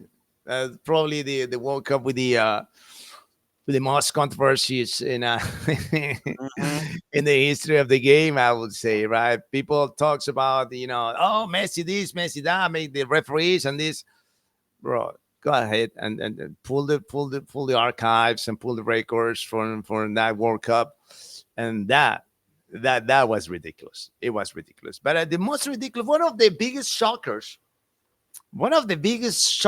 upsets in the history of the World Cup, given that World Cup, when Italy was ousted by North Korea. Whoa. They were ousted by North Korea in the group stage. They say, bye-bye, Italy. They were two-time world champions already by the time. And they say bye-bye. But that's not the deal, right? The thing here is that the man who scored the goal for for North Korea. His name is Pak Dok-ik. Okay. Pak Dok-ik. He was a dentist. He was a dentist for the North Korean army. So the army for North Korea got together a bunch of players, and they say, "Oh, who can play? I can play, but you're a dentist. I don't know. Let me play for it." And they selected Pak Dok-ik, one of the last minute, or one of the last minute calls for that guy to join the team of North Korea, and he joined the team, and he didn't have to sit on the chair, but they put Italy with the biggest toothache ever, right? By Pak Dok-ik. Yeah, a dentist took you out of the World Cup, Italy. Huh? A dentist, not a full-time player, not a professional player. You know, they got players from Inter Milan, for AC Milan, for Juventus, and this guy who was running his office at the North Korean army, right? He was the guy who took you out. And the next round, Johnny, the next round in the knockout stage, they almost ousted Portugal. They were going 3-0 at halftime. And they were about to advance to the quarterfinals, but then Eusebio got mad, scored up 4 goals in one game, and they said, like, no, bye-bye. 5-3, Eusebio ended up winning that game. It's like, yeah, you're not taking us out. Yeah, no way. But yeah, that's the most painful dentist visit of Italy in the history of the World Cup, man. Oh man, don't.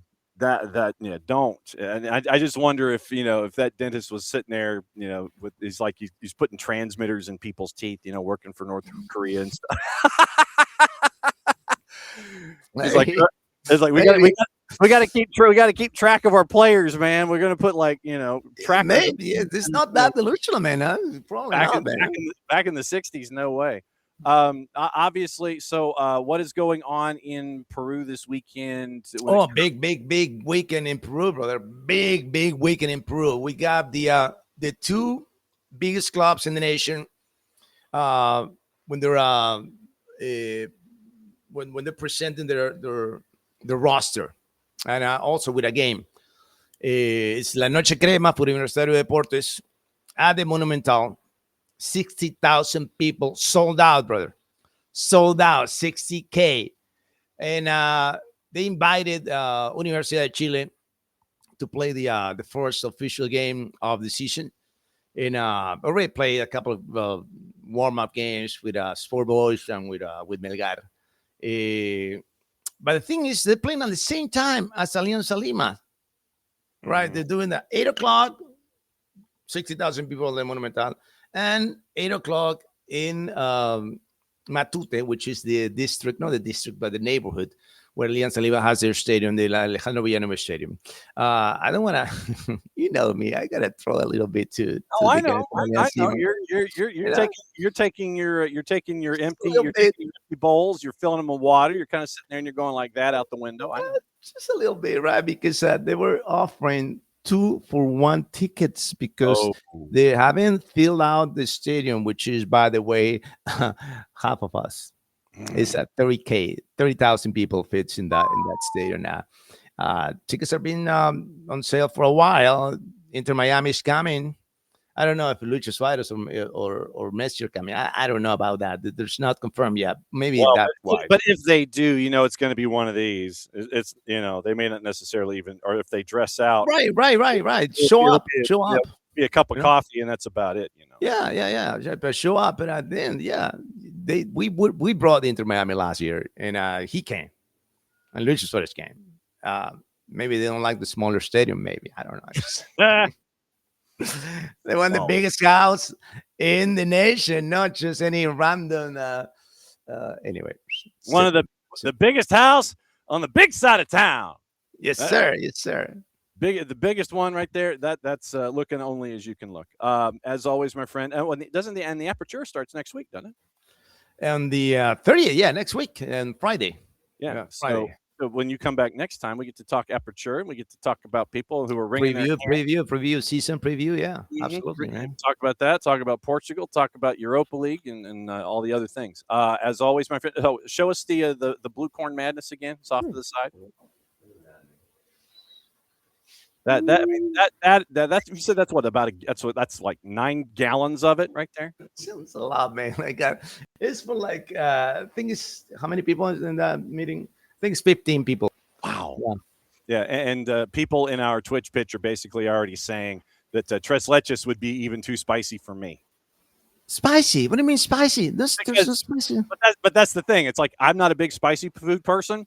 And so the running joke is anything that has any taste whatsoever has got to be too spicy for Nelson because he does not dig the spicy. And so literally it could be like, oh, tiramisu. No, that's too spicy. He didn't dig that. So, that's how I'm wired. But yeah, they're absolutely true. I'm not a big fan of the spicy because we got to save the pipes, man. We got to make sure that I learned that in the hard way. Yeah. So may the cooking continue. Follow Nino the Baker on Insta on the gram, and so that way we can all gain weight just staring at all the chocolate that you make on every single week. We love you very much, my friend. Thank you for the lessons, and thank you for the chronicles, and thank you for the history. We always love to see you on Thursdays. We will catch up with you. May your baking be at the right temperature for the right times, and may everyone be satisfied. We will catch up with you again next week, my friend. Great to see you. Hey, thank you, Johnny. We'll see you next week, guys. Take care. All right, there goes Nino Torres, everybody. So the poll. The poll. Here we go. Would you rather? Here's the poll. We're probably going to do it for the week. Would you rather win the World Cup for your nation, or would you rather win the Triple C for your team? That's the question here. Would you rather? And so Tom is letting us know. Tom is in a little early. Yes, Seattleites would choose a World Cup. You guys have already done the Triple C. That's true. So would you rather?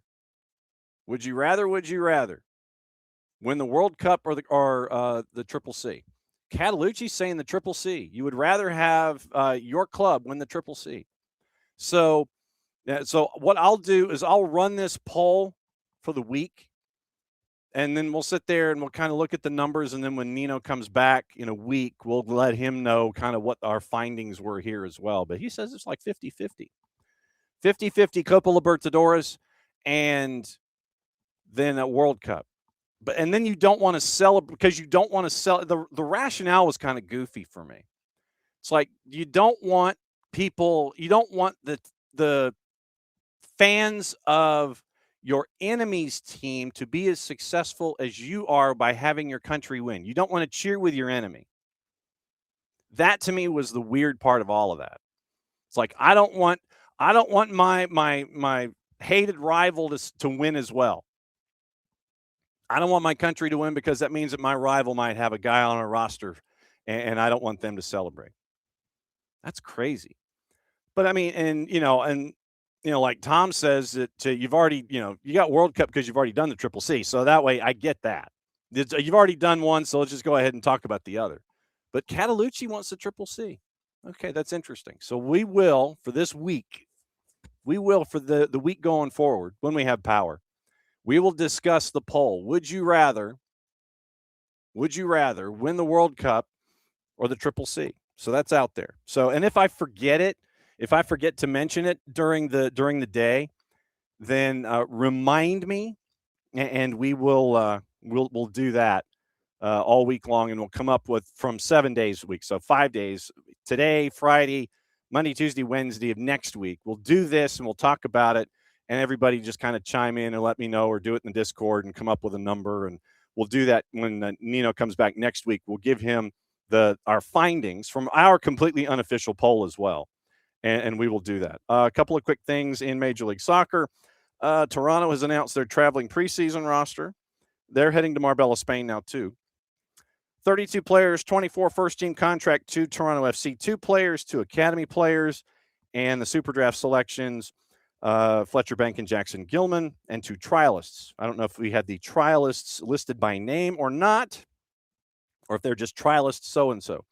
So it is Di Rosario, Gavrin, Zachary Knockley, who's an unsigned Super Draft selection or trialist, and William Yarborough. My guess is Gavrin and Yarborough are going to be your 1 and your 2. 13 defenders, Toronto FC 2's Richard Chukwu, Kobe Franklin, Jackson Gilman, Gomes, Kapoor, Lorea, who just fell down again, Monlouis, Perlman, Pereira, Stefanovic, Cozy Thompson, Henry Wingo, Walker Zimmerman. 9 midfielders, Fletcher Bank, Bossenberry from the 2s, Jose Cifuentes, Simmer Mancic, Coelho, Tim Fortier from the 2s or the academy, Malik Henry, Georgi Mihailovic, and Jonathan Osorio, Corbanu, Etienne Jr., DeAndre Kerr, Hugo Mbonge, who's an unsigned camp invitee, Jamari Nolan from the 2s in the academy, and Jules Anthony Ville-Saint. So that's the run of folks for Toronto that are heading to Marbella, Spain. Charleston Battery have signed Malik Foster to a 2026 deal, adding him to their roster pending league and federation approval. And Jamaican International gets versatility and experience to the attack. 29 years old, 270 matches in this hemisphere and the Middle East, making his debut at the age of 18. Most recently played for Indy 11 in 24 and 25, 4+4 and 41 matches. Joined Indy coming from switchbacks in 24. And his most prolific season was with Sacramento in 22, 8 goals in 26 appearances in regular season and the playoffs. Instrumental role making their appearance in the Open Cup final and converting during the semifinal PK shootout to advance. And so Ben Pierman brings in Malik Foster for Charleston. And let's see, I think that is the domestic stuff that we'll get into. Gossip, rumor, and innuendo involving our buddy Ben Jacobs and what's going on here. I mean, man, this dude is busy. I'm trying to track him down. It literally is trying to grab Comet by the tail to try to get him on the show. So Ben Jacobs, what is going on with everything overseas? Nottingham Forest have reached an agreement to sign Napoli forward Lorenzo Luca, loan with a €40 million option to buy Fabrizio Romano. First on it, that deal set to be formalized in the next 48 hours. Genoa's Jeff Ekator is an option for Crystal Palace if they don't get Siddiqui Sharif. Also has interest from Portugal, meaning Ekator. Genoa prepared to sanction a sale for around €18 million. Direct approaches this winter for the Italy U21 striker. More coming up on the flip side of here. Now, it is that time where we go from one end of the planet to the other, and we get to see what's going on in MLS because it has been a very, very busy week. And we get to see what it looks like with all of our friends in and around the planet and find out what is on the mind. We found out what's on the mind with our buddy Nino Torres. And when he can dial in, we're going to catch up with our buddy Niko Moreno and find out what's going on with him in Major League Soccer. So before Nico comes back in, let me keep going over more signings and pens over paper. West Ham, Kyber La Madrid is joined on loan from Deportivo La Guaira with an option to buy. And 22-year-old underwent a medical a couple days ago. Also on the board, let me see if we can slide through. Crystal Palace have had talks with Wolves over Jurgen Strand Larson, valued around £40 million, viewed as a replacement for Mateta if he departs, brought to England by Crystal Palace sporting director Matt Hobbs when he had the same role at the Molineux. Now, it is time to go to Seattle and find out what's going on in Major League Soccer through the mind of our buddy Niko Moreno, Sounder at Heart and Pulso Sports, and the Providence and Swedish 5-minute oil change and voter registration booth. What is going on, my friend? It is another week for you and me in Major League Soccer as everybody's in training camp. Are they going to send you to Spain for like next week? No, I just got the news that unfortunately I will not be making that trip. So we could start there. Absolutely. Unfortunately, I wasn't able to shake and rearrange some of the previous personal calendar items that were set in stone by my head of security, better known as my wife. The boss. The boss. Yeah. Exactly. No, I know exactly of which you speak, sir. Nino was on to For You, and he had literally, there's something that is in the talking circles in Peru. And there was a question that was brought up, and folks in the Twitch pitch want your response to this as well before we dive into the week in Major League Soccer. Would you rather have your favorite team win the large domestic tournament or regional tournament, or would you rather have your nation's team win the World Cup? And when Nino was having this conversation with folks in Peru, they were like, "Nah, we want to win. We want to win Libertadores. we don't want to win the World Cup, because then that means having to celebrate with our rivals, with the fans of the teams that we hate. So we want our team to win Libertadores instead of Peru winning the World Cup. Would you rather have a team win the Triple C in CONCACAF, or would you rather have your team win the World Cup? Well, that's a phenomenal question. To me, it's a no-brainer, and maybe it's because my teams have been there, done that. Nacional has won Libertadores twice. The Seattle Sounders have won CCC and CCL at the time.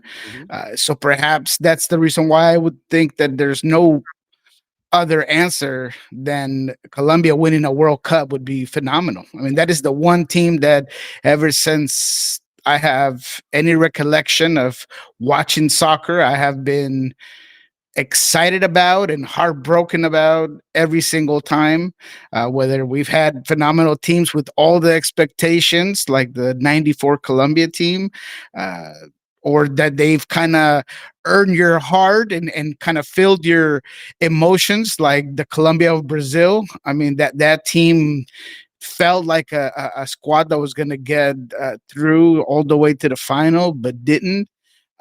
So yeah, it definitely, to me, is a no-brainer. Colombia winning a World Cup would be phenomenal for a nation that has grown tremendously at that national team level and as a league in general. So yeah, no, for me, Colombia winning a World Cup would be phenomenal. If it happened here in the United States, it would be even better. Yeah, because he was saying his feedback was about 50-50. And literally it would be like, because he's an Universitario guy, it would be like, the folks that hate Universitario would have to celebrate with the Universitario fans if Peru wins a World Cup, and they're like, well, no, we don't want to do that. So we want our team to win Libertadores. I thought that was just odd. I would think that you would want. It was surprising, yeah. That you would want your country to be number one on the mountain, and you want to be on top of Rainier. You don't want to be sitting there in the foothills by SeaTac, man. You want to be on top of Rainier celebrating with everybody. Yeah, no, it's honestly surprising, especially for a nation and a base of fans the way Peru has. That if you look at the last 2 World Cups, I mean, they travel better than any nation, even about as good or better than the Mexican fans, which are always one you can count on when it comes to World Cups. So yeah, that is very surprising.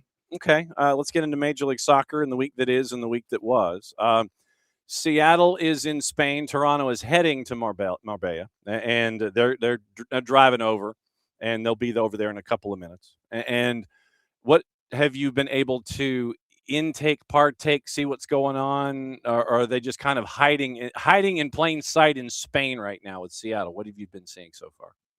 There definitely has not been a lot of content by the club or availability so far, but it's fair. We just had a week of training the past week. We got to talk to several of the guys. This week is in Portugal, is explicitly about conditioning, and that was what Brian kind of stated. That's what he once again said this week in a very short, not very news-filled interview he gave the team, obviously by a team staff there, but he did mention that there was going to be some formation and tactics components that they might get into, but they won't play any games, and I don't think they'll focus as much in movements and passing patterns and pressing and all that stuff until they get to Marbella. So far it's probably pretty uneventful. I think that the biggest thing I would say is that I've continue to hear that the group is getting along phenomenal, and that the new guys have come in and they have settled well with the rest of the team, and that's huge news. That the young guys sound very hungry and ready to show what they're able to do in some of these preseason games. Prior to the team leaving, and we did not get to discuss this because obviously it was in the afternoon, we got to talk to Jesus Ferreira, and I thought that everything he said was tremendous. He talked about having to be at the facility and doing all the testing and running, because he pushed himself past being sick. He had the flu, like high fevers, but he kind of felt like he needed to be there to set an example and to, kind of continue to build from last season. So I thought that was great. And then he maybe shock some people by saying that his goal is to be in the 2026 World Cup. He said he feels like he has, and I quote, I have a, oh no, maybe I won't quote, but he did say, I have a very good chance. He seems very confident that if he's able to perform with the Sounders and he's able to put it all together, he would, without a doubt, maybe get a chance at being called up by Pochettino. So I thought that was great because it does motivate a player that was very good last season, that is looking to be a leader in this team, and that extra motivation of, potentially or hopefully trying to get into a World Cup is just amazing. So all in all, and I'll repeat what we said last week, the mindset's excellent from the Seattle Sounders, but particularly in this tour, European tour between Portugal and Spain, the biggest thing is going to be building what they had last season and building off of what they had last season, in that group being very together, very cemented. Couple of teams I wanted to focus on, one in the Western Conference, one in the Eastern Conference, and then if there's anybody else with movement from the week or to keep an eye on, we'll go from there. But Houston seems to be interested in really just flipping over the table, and they want to bring in, it seems like they want to bring in like 98 different dudes and kind of almost start over at points, because they brought in Nick Marcanic. We know what Marcanic was able to do with Charleston in USL Championship. They've got him loaned back here to this particular side of the Atlantic. There's the Mati Bogish conversation that is out there. The numbers, to me, I think are too steep. 6 million plus 4 million and a sell on, to me, that's a big number to bring Mati Bogish from Cruz Azul. But Houston, they don't feel like they're messing around a whole lot coming into this year because of all of this movement. And I know that it's going to be interesting for continuity's sake, because we mentioned Bozat, we mentioned Lucas Halter, we mentioned Guilherme, Ache, and now Nick Marcanic is in, and the idea of Bogish. So, I mean, Houston's still adding pieces here. I'm intrigued, but it might be, for me, a bit too steep.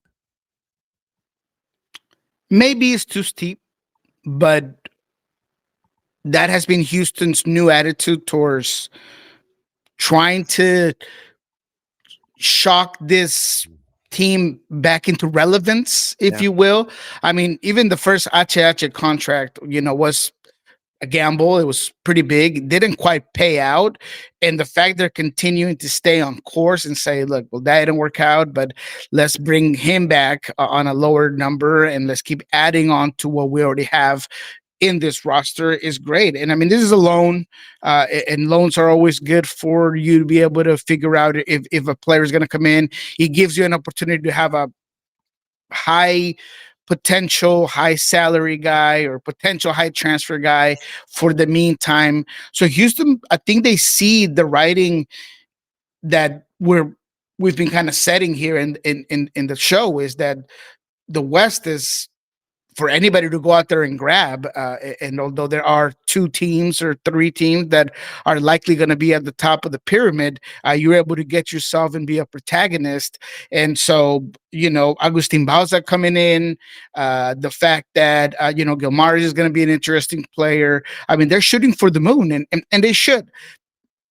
And this is going to sound crazy because I didn't really think he was going to be as good as he was with Houston, but I thought that the coaching clearly has been set there, and there's been a new culture set up. And, after talking to Nico, who had a small spell there, this is a squad that definitely has a high expectation of that group. So to me, I think Houston is planning on being a real problem next season. Do they have enough? Do I think that Bogut is going to be able to give you that next level? Not necessarily a player that I think is going to take the league by storm, but when you have all of these other elements, I do think he's going to be a very productive player. I know. I'm wondering the level of patience in both the front office and with the fan base with all of these new folks, because it's going to, and everybody will sit there and say, well, that's what training camp is for. But yet training camp and exhibitions and preseason stuff is one thing, but when you're playing for points, it's something else. I'm just wondering about the level of patience and how long it's going to take them to get together as a group in game state, so you won't have a repeat of what happened last year. And if things aren't, going great off of the jump, I just wonder what the level of patience is going to be with all these new faces, even though you should be patient. But sometimes, shoot, these days, everybody's looking for instant gratification on stuff like this. It's a great point. I think that the leash will be short, even for Ben Olsen, right? I mean, it's going to be a thing where, look, we're giving you all of this new players. We're giving you everything that you've asked for. We're trying. It has to be a winning team. This fan base has been sick and tired of not being relevant for a very long time. I've heard from guys like Glenn Davis, who is no longer going to be a commentator there, but he knows the team very well. Yeah, don't get me started on that one. Yeah, we won't get started on that, but I do say hey to my guy, one of the best in the biz. But every time that I talk to him, he's like, man, the culture, there's no culture. He wishes that the academies, were better and that there was a better system and all of these things. So you bring up a good point, because sometimes just throwing money at the problem isn't going to fix it, and maybe it's deeper rooted than what it is. But at the very least, Houston should be fun to watch. But that leash will be short, and they will be demanding results right off the bat for this Houston Dynamo team, which maybe sounds crazy because they haven't necessarily been a team that has had a lot of expectations. But with all these moves, you do put a little pressure on yourself. Okay, so then we mentioned all of those moves, and then we got to talk about Pretty in Pink. We got to talk about Messi and Friends, and one that is now in the barn. They needed to bring Allende back, and they got the loan deal. Loan deal ended, and so they just it's like Celta de Vigo. Hey, here, and they took care of that. So Allende back, key piece to them up front last season in the run to the title. He's now back under the umbrella. Now you have Cesar Luis Merlo reporting yesterday that the Germán Berterame deal done. It's not officially official in the eyes of Messi and Friends out of the Fort Lauderdale offices. Cesar Luis Merlo says done. New signing, and the numbers once again: $15 million from Messi and Friends to Monterrey for Berterame, and you're getting now a new striker there. $10.5 million to Monterrey, $4.5 million to Atletico de Madrid, and it is looks like it's going to be a 3.5-year deal, and for Berterame to be one of those bridges when Lionel Messi decides at the age of 74 that he's finally going to retire. So Super Deportivo reported last week, Inter Miami, Messi and Friends offered 15. Rayados reluctant to accept, as the amount was less than the $20 million agreed upon in the release clause. But right now, 3-year deal is being reported. Option for a fourth, 15 million euro going to 15 million US going to Monterrey from Messi and Friends to bring in Berterame. Not officially official yet, but it looks like it's close. Yet another challenge by this front office and this ownership group to the rest of Major League Soccer. Yeah, as far as I've been able to tell and find out personally, what the term that was used in my conversation was that they've come to terms, and that is club, player, club, right? Both clubs and the player have all agreed to the move. There might be some things that needs to be finalized, of course, and that is always the case. But when I hear that term, it's usually pretty clear cut. Obviously, Ciel Merlo, a guy that reports, and it's definitely it has to be taken as almost a certainty. I think that's a done deal. There was a lot of pushback, and I don't know if there's been enough reporting on this, but Monterrey's front office and those around the team, they weren't happy with Berterame leaving. I mean, the tournament for Mexico is getting ready to start. There isn't a replacement on the horizon. Obviously, ownership has said, yes, we have some guys in mind and this, that, and the other. But what I've heard is that there was quite a few members of that front office that did not want to take this deal. Part of it, not just the 15 million, but it's just what is the replacement and what is our contingency plan going to be for Monterrey to be a team that, as always, needs to be leading the charge in Liga MX. They've done it for a long time. This is a proud fan base. It's a proud team, and you know, Rayados is always going to be a team that you need to be counting on for CONCACAF Cup now, for Liga MX to win it all. So I think that was part of the issues that were happening with this Berterame negotiations. But it sounds like everything's said and done. Now, when it comes to Miami, I mean, they're going to be the Dodgers of MLS. I mean, they're just a team that just gets better and better and better. They are a better team than they were last year after they won MLS Cup. I praised them for not being content, now shooting for what I'm sure is going to be winning CCC. They want to win the regional tournament. Berterame does put them that much closer to that objective or being able to do it. But there has been a lot of extra glazing on Inter Miami that I don't necessarily love. I think that you can praise and you know, acknowledge that Inter Miami is putting all their eggs in the basket, and they're shooting for the moon, and they're adding a lot of money. But this idea that all of a sudden Miami has discovered fire is odd to me. I mean, what do you discover? That if you throw a lot of money and you have a bigger checkbook than the rest of the league, and you're able to put a super team, you're going to give yourself the best chance to win? I mean, that's just obvious, right? I mean, that is just what it is. Same thing with, you know, people having this narrative that every team should be doing what Inter Miami is doing, and there's these teams that aren't using DP spots and stuff.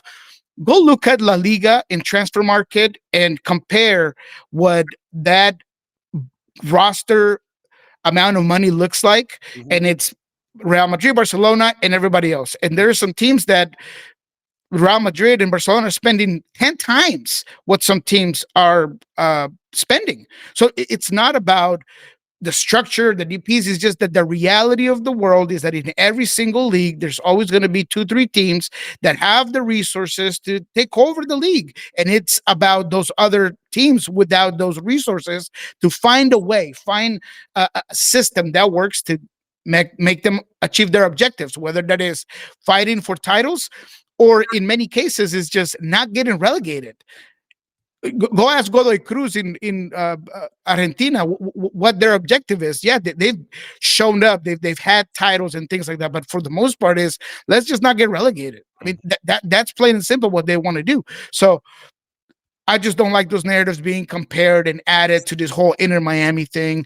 But I love the move. I'm not hating on the move. I'm not hating on the club. I hate the narrative in this sense of this is what everyone has to do, and this is the only way to win. Atlanta United is the prime example of you can't just throw money and you can't just buy a whole bunch of players and hope that you're going to win. We've seen it with prior teams like Cincinnati being the biggest spenders in the league and not being able to get anywhere with that sort of money. So that's all I wanted to rant on. So I'm sorry, but Berterame, yeah. But Berterame, love it. Phenomenal. I would say probably one of the best strikers in CONCACAF, if not the best striker in CONCACAF. I think he's going to work perfectly with that system. I think that he's going to, at the very least, score 15 goals this season in MLS if it all gets finalized, as we all think that it will. So Miami's going to be a problem. There's no doubt about that. Well, and to your point, and there are different ways to win things. And you can look at this, and I think it should be looked at two separate lanes of traffic here. If Messi and friends and the Moss brothers and Raul Sanlehi and that front office, if they want to sit there and, you know, act like Scrooge McDuck or, you know, Cartman rolling around in the singles, and if that's their approach, cool. You can interpret that as, okay, we want to challenge the rest of the league. Well, first off, we want to challenge the league. We want to challenge the league in how they operate. You know, like you're getting to the point legitimately where you're staring at a fourth DP. You know, fine, great. You know, if you, I think that, you know, if you've got the setup of 3-3, then if you want to go to 2-4, meaning three DPs and 3 U22s, for me throwing out just short-term shorthand here. Yep. I think if you want to go 3-3, that's cool. If you want to go 2-4 and get the extra Garber bucks, that's fine. But I think also if you want to go 4-2, then you ought to have that option as well. If you want to have that fourth DP and not have that reliance on the U22 system, which is what we're seeing in Fort Lauderdale, fine, let them have that option. You may not necessarily get the GAM benefits that you're getting for going to 2-4. You might not get that extra, what is it, $2 million in Garber bucks. Yeah. Go 2-4. But if that's your way, great. If you want to sit there and be the Dodgers, if we take the Dodgers of Major League Soccer as your example, you're going to have those teams that are the Dodgers, that are the Yankees. They're going to be the ones that screw the luxury tax. We don't care. This is how we want to win titles. That's cool. That's fine. That's great. That's your way. That's up to you. But if you have clubs that want to develop from, say, a Philadelphia standpoint, from an Atlanta United standpoint, from a Seattle standpoint, where you have money that you look for talent. In Seattle's case, you develop through Tacoma, you bring in the young talent, you bring in an Albert Rusnak, you spend money on your key veterans. That's your prerogative. You've got the mix. You've got to sit there. You're making the Dagwood sandwich. You're sitting there and you're bragging all the luncheon meat in. You're making the big sandwich and it's got all the luncheon meat and it's like 3 or 4 slices of bread. That's your deal. That's great. Fine. Do it that way.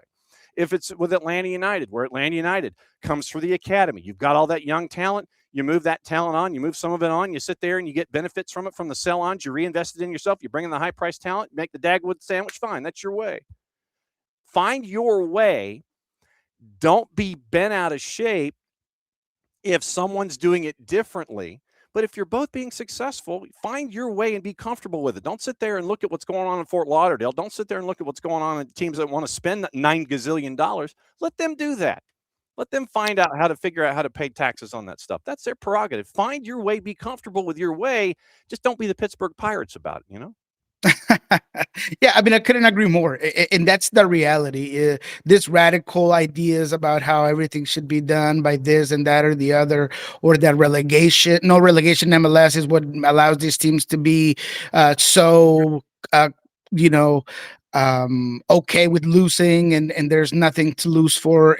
Just look at the amount of changes and ownerships that have happened as of recent. I mean, look, it's obvious that if you're an owner with a team that you can't keep up with being able to find a way to win or bringing in more talent, you don't want that brand to devaluate. You want to just cash in and ship out. And that's what happened in Sporting Kansas City now. They now you have a new majority owner and The Sounders are looking for new investors. I mean, that's just the way of the world, because no one wants what comes with being a losing team, which is loss of brand, loss of revenue, lose fans upset. So it all comes together, and that's all part of it. And look at Vancouver. I mean, last season they were in a CCC final. They were right there in the making of trying to make it for a MLS title. And they did it without, breaking the bank. I mean, they had a very good collective unit. They gave up their DP mid-season to Pumas. They were able to figure it out.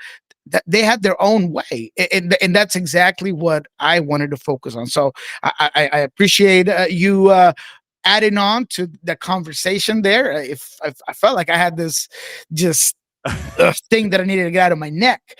So I appreciate you helping me out. No, that's why we have 2 hours every day to sit there and have these kind of conversations. Our intrepid producer, Ricky Ricardo, has let us know that the league has announced the transfer window dates for 26, with several amendments to rules and regs. Primary window, January 26 to March 26. That's primary window. So it's 2 months, January 26 to March 26.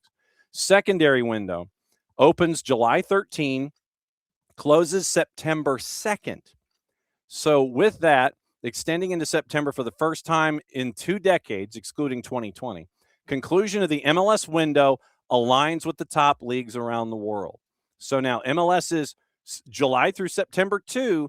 They're taking that secondary window and they're lining up with everybody else. It's another one of those steps as they get ready for the the schedule flip coming up in a little bit. And so once again, league says MLS gives MLS teams a greater opportunity to acquire high-quality international talent in their run to the playoffs. In addition, FIFA approved a request to allow MLS's 3 Canadian clubs, Montreal, Toronto, Vancouver, to adhere to the registration periods established by U.S. Soccer rather than Canada Soccer. So they're not bound by the Canadian soccer windows now. Since they are franchises in Major League Soccer, they get the U.S. window to help themselves out as well. So that is that's what you're staring at with the new rules there. Dates for roster compliance is February 20. Roster freeze is October 9. And then you can do ITCs. Let's see, per FIFA regs, MLS clubs can request ITCs, international transfer certificates of a player under contract in another country only during one of the 2 annual registration periods fixed by the, I feel like I need to sit up a little straighter here.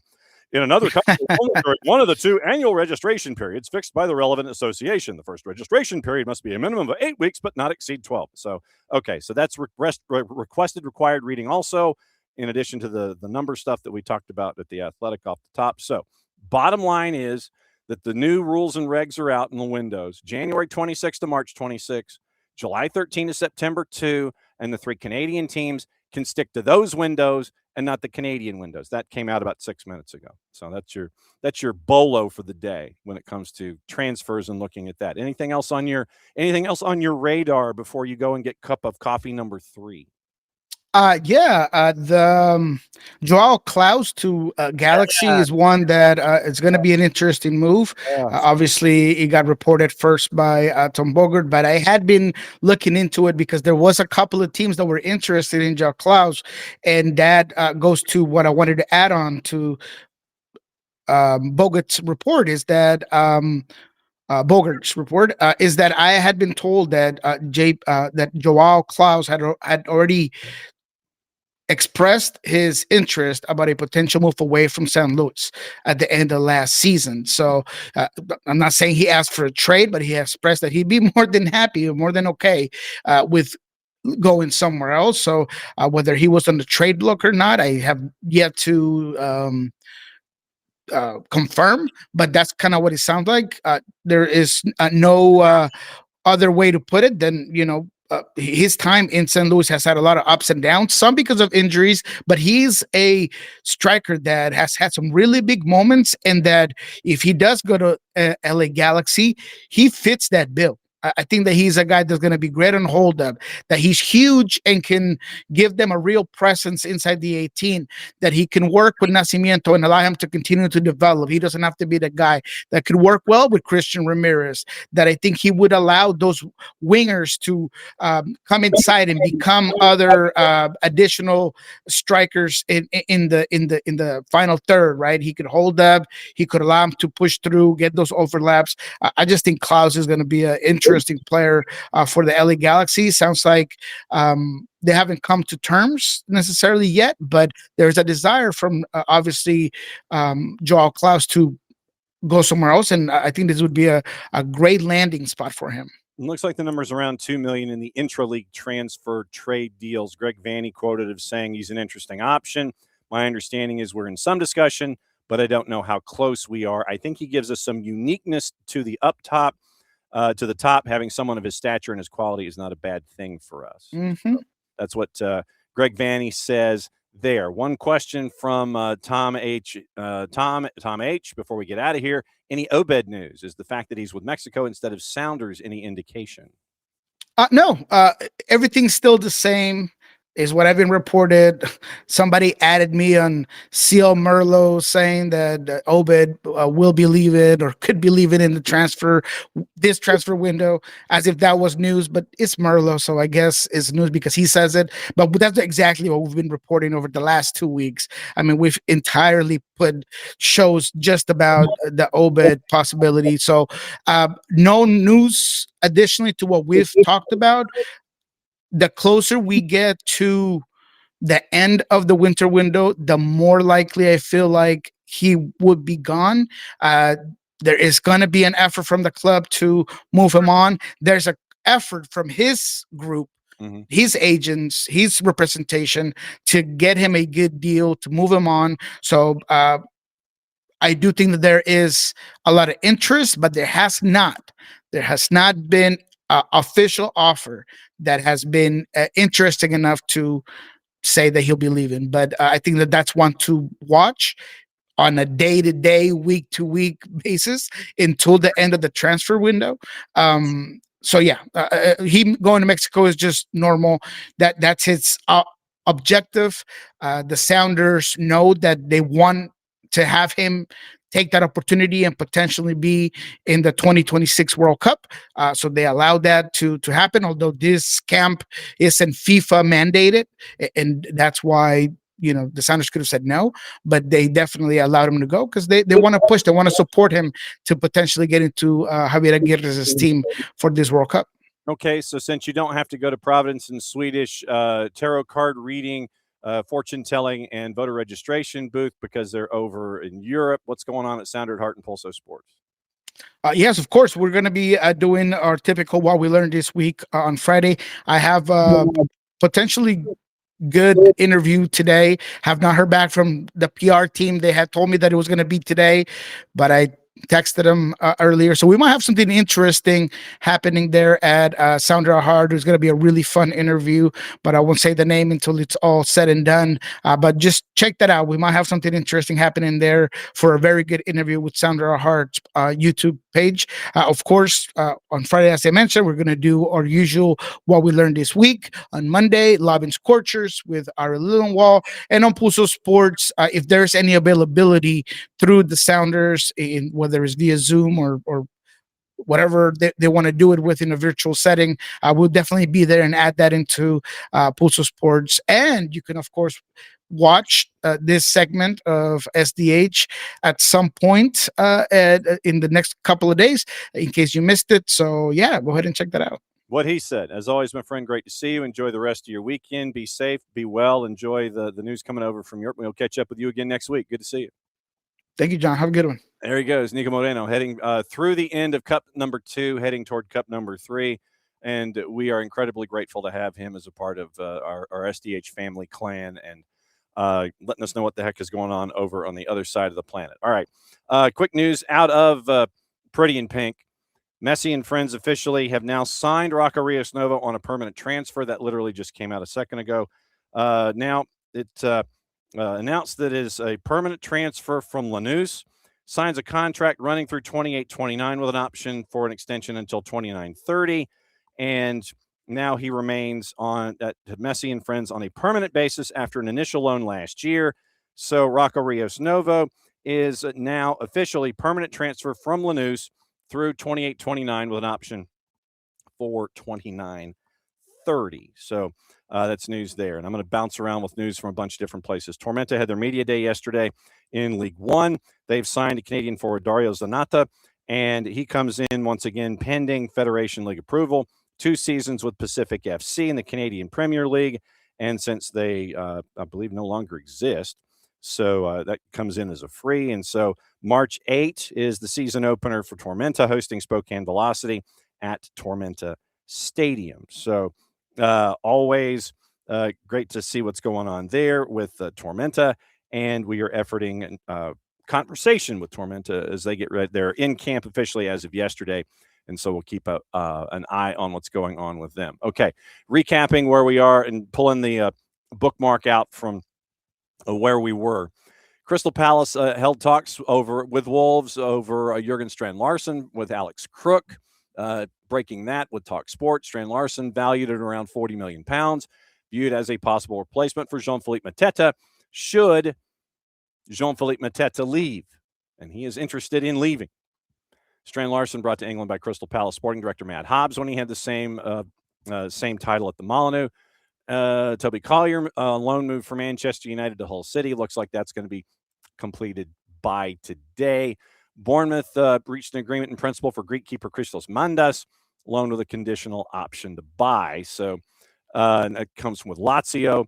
And then once again, that's Crook and Jacobs with the news on that. Okay, so gossip, rumor, and innuendo, what to watch, where to watch it, how to watch it, and juice boxes for Europa and Europa Conference. We'll get you into all of that stuff. Looks like that the first matchups in both is about 12:30, so you'll be good there. Not to hang out with. We're not going to be on until 12:30, but there's no 10:45 or anything like that to make it a multi-screen experience. Okay, so AC Milan, Ruben Loftus-Cheek, target for Aston Villa, looking to bolster their midfield ranks since Boubacar Kamara had the knee injury. Loftus-Cheek has also been offered to Manchester United. They're kicking the tires. Villa have inquired about Youssef En-Nesyri from Fenerbahce in the last 24 hours. He's going to decide his future soon with Napoli and Juve also interested. That comes from Fabrizio Romano. Spurs considering a £25 million move for Crescencio Somerville from West Ham. 4-letter paper. Take the information at your own peril. Liverpool interested in Mickey Van de Ven, who has yet to sign a new contract with Spurs. 4-letter paper. And apparently Spurs are looking at some astronomical figure to let Van de Ven go. Manchester United set to tell Bruno Fernandes they want to keep him for another year. They want a decision from him before the World Cup. 4-letter network. Forest is going to allow Koulibaly to leave on loan this month, with Kostas Tsimikas currently on loan at Roma among their list of targets.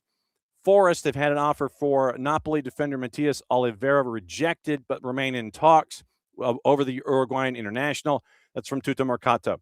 Celta de Vigo submitted a formal loan offer to Wolves for Fer Lopez, would cover all of his salary. That's from Sky. Real Madrid considering a move for Ruben Neves, who's open to a move away from Al Hilal. Manchester United is also keeping an eye on that. That's from AS in Spain. Cole Palmer willing to return to Manchester to join United, although he has a contract until 2033 at Stamford Bridge. Barcelona want to sign Bernardo Silva on a free when his contract expires at the end of the year. Brentford defensive midfielder Frank Onyeka being chased by Sheffield United, Coventry City for a January move. Valencia is also interested. That's an interesting 3. Schalke have reportedly agreed to terms to sign Edin Dzeko, who only joined Fiorentina in July. That's from our friend Florian Plettenberg. According to Tommy Scoops, Josh Sargent has played his last match for Norwich after the heated meeting with Ben Napper, the sporting director, and head coach Philippe Clement. He wants a return to North America to join Toronto FC. Once again, we had been discussing the $18 million price tag. After the meeting with Napper and Clement, according to Bogert, Sargent was visibly upset. One source, there was a comment made regarding his family, which was the last straw, continues to train with the second team, pushing for a transfer to Toronto FC. Norwich says that he is not for sale, and then Sargent has just welcomed his third child, and the family wants to go back to North America. This is from the combination of Tom Bogert and Paul Tenorio. And it goes back to the Friday conversation with Philippe Clement leading into the weekend, where he said wasn't going to feature against Wrexham because of what has currently been going on. The $18 million bid was posted. Clement said back on Friday he was training with the second team. What he did is not acceptable for anybody in the club. He knows, and that's the situation now, so I don't think there's much more to say about it. How long he remains with the U21s, according to Clement, depends on him. Norwich is not going to budge from their position. Sargent's not for sale, now that, even though they are now officially out of the relegation zone. And that was a point Clement had mentioned going into last weekend. Although he did say, quote, there needs to be an amount where the club agrees with that. It's big enough to do the situation now. So club continues to have conversations with Toronto. And like I said, they want to go back to North America. Sargent's contract with Norwich runs through 28. Sources say there is a relegation clause in the deal that would permit him to go at a significant discount if Norwich drops to League One. And right now, they're a couple of points above the drop zone, and it's because of their recent run of form with Josh Sargent not in the lineup. Clement, once again, not going to happen. Said this already a few times. Club's in a relegation battle. You have a player who's a 2.5-year contract still. It's 6 months. Everybody's focused in building the club, coming out of the situation the club is in. Clear for everybody who has a contract here what the club thinks about it and how important that is. That's the situation.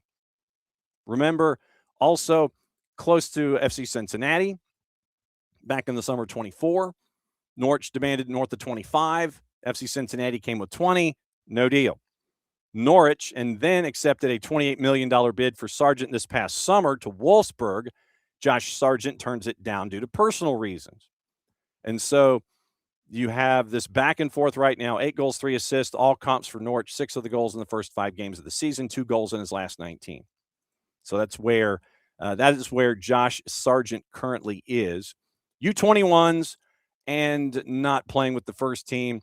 And right now you have in the EFL Championship, we mentioned the table. We mentioned that Norwich is one of those old teams in the bottom half that was struggling, having been in the Premier League. Right now, they are 2 points from safety. 30 points. They've won 3 of 4.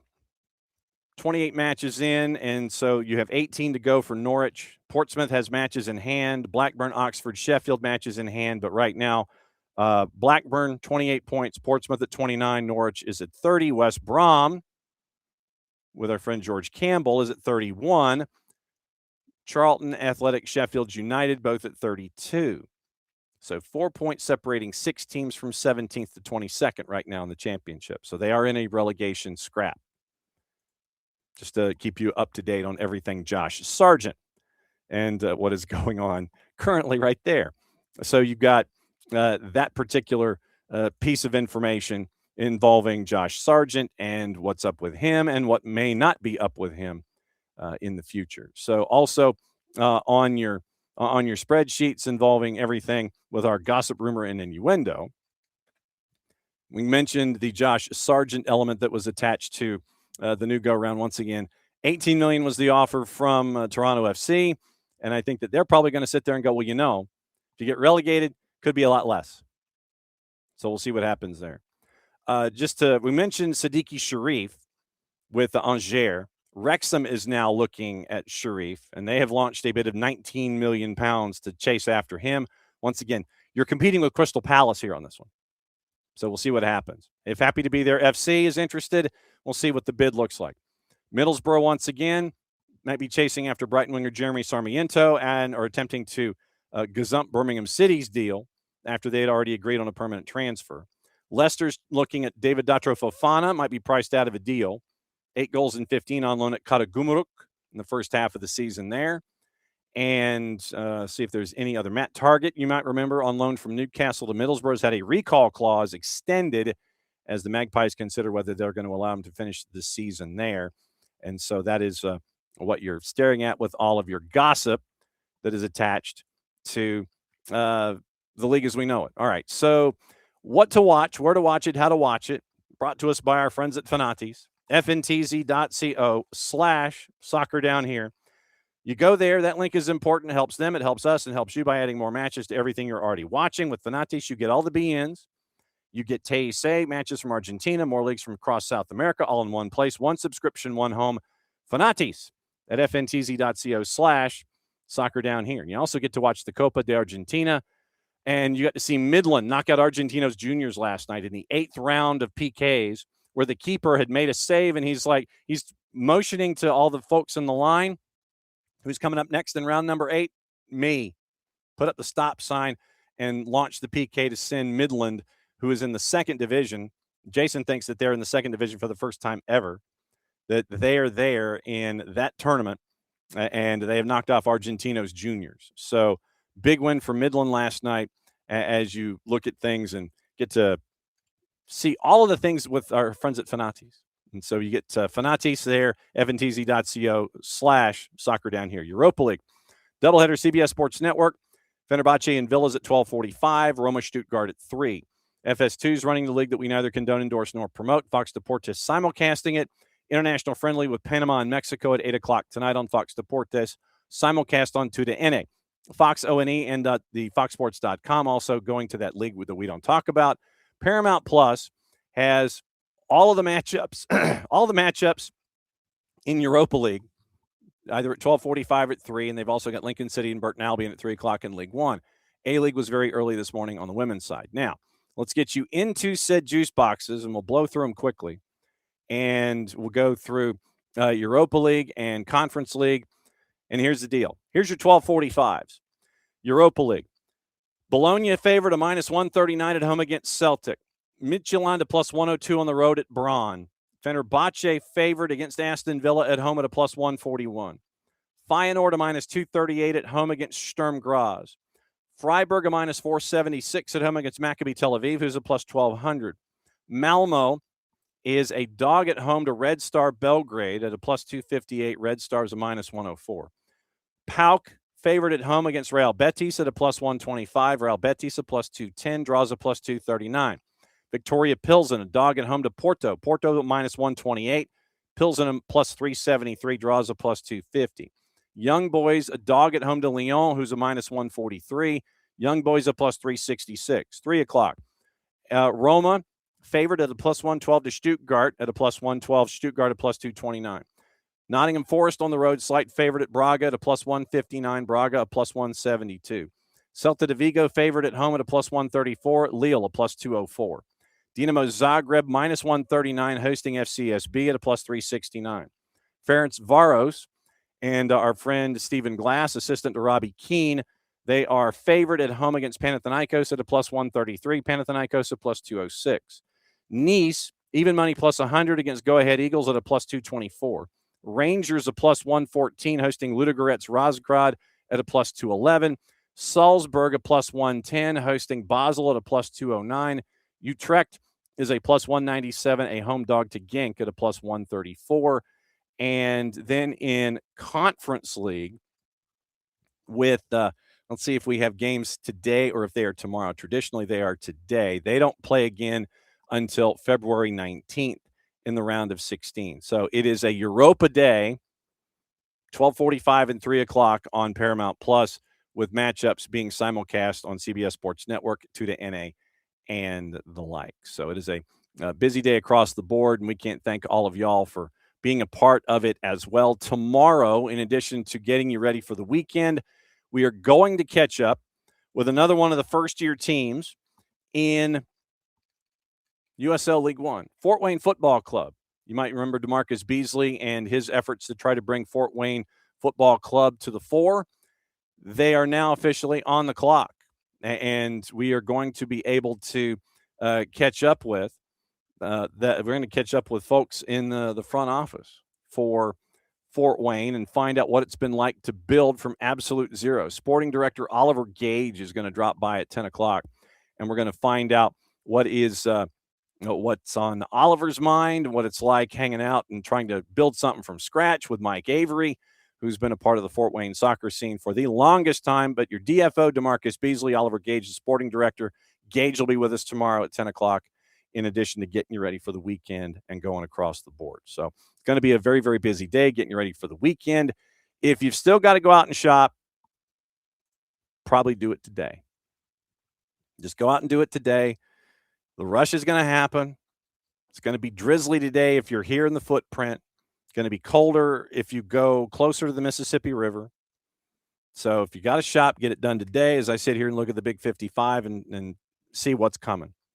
So we'll be back at it again tomorrow, less than 22 hours.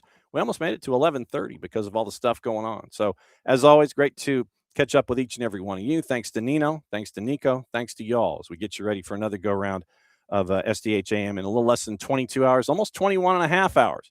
But since it is the end of the show and we're back at it again at 9:05 tomorrow morning Eastern time, that means I get to do this. Get to run the show close. I'm going to go get some lunch. Be safe, everybody. Be safe so you can be back here at 9:05 again in the morning. Play it safe, everybody. Mucha plats, y'all. We'll catch up with you tomorrow.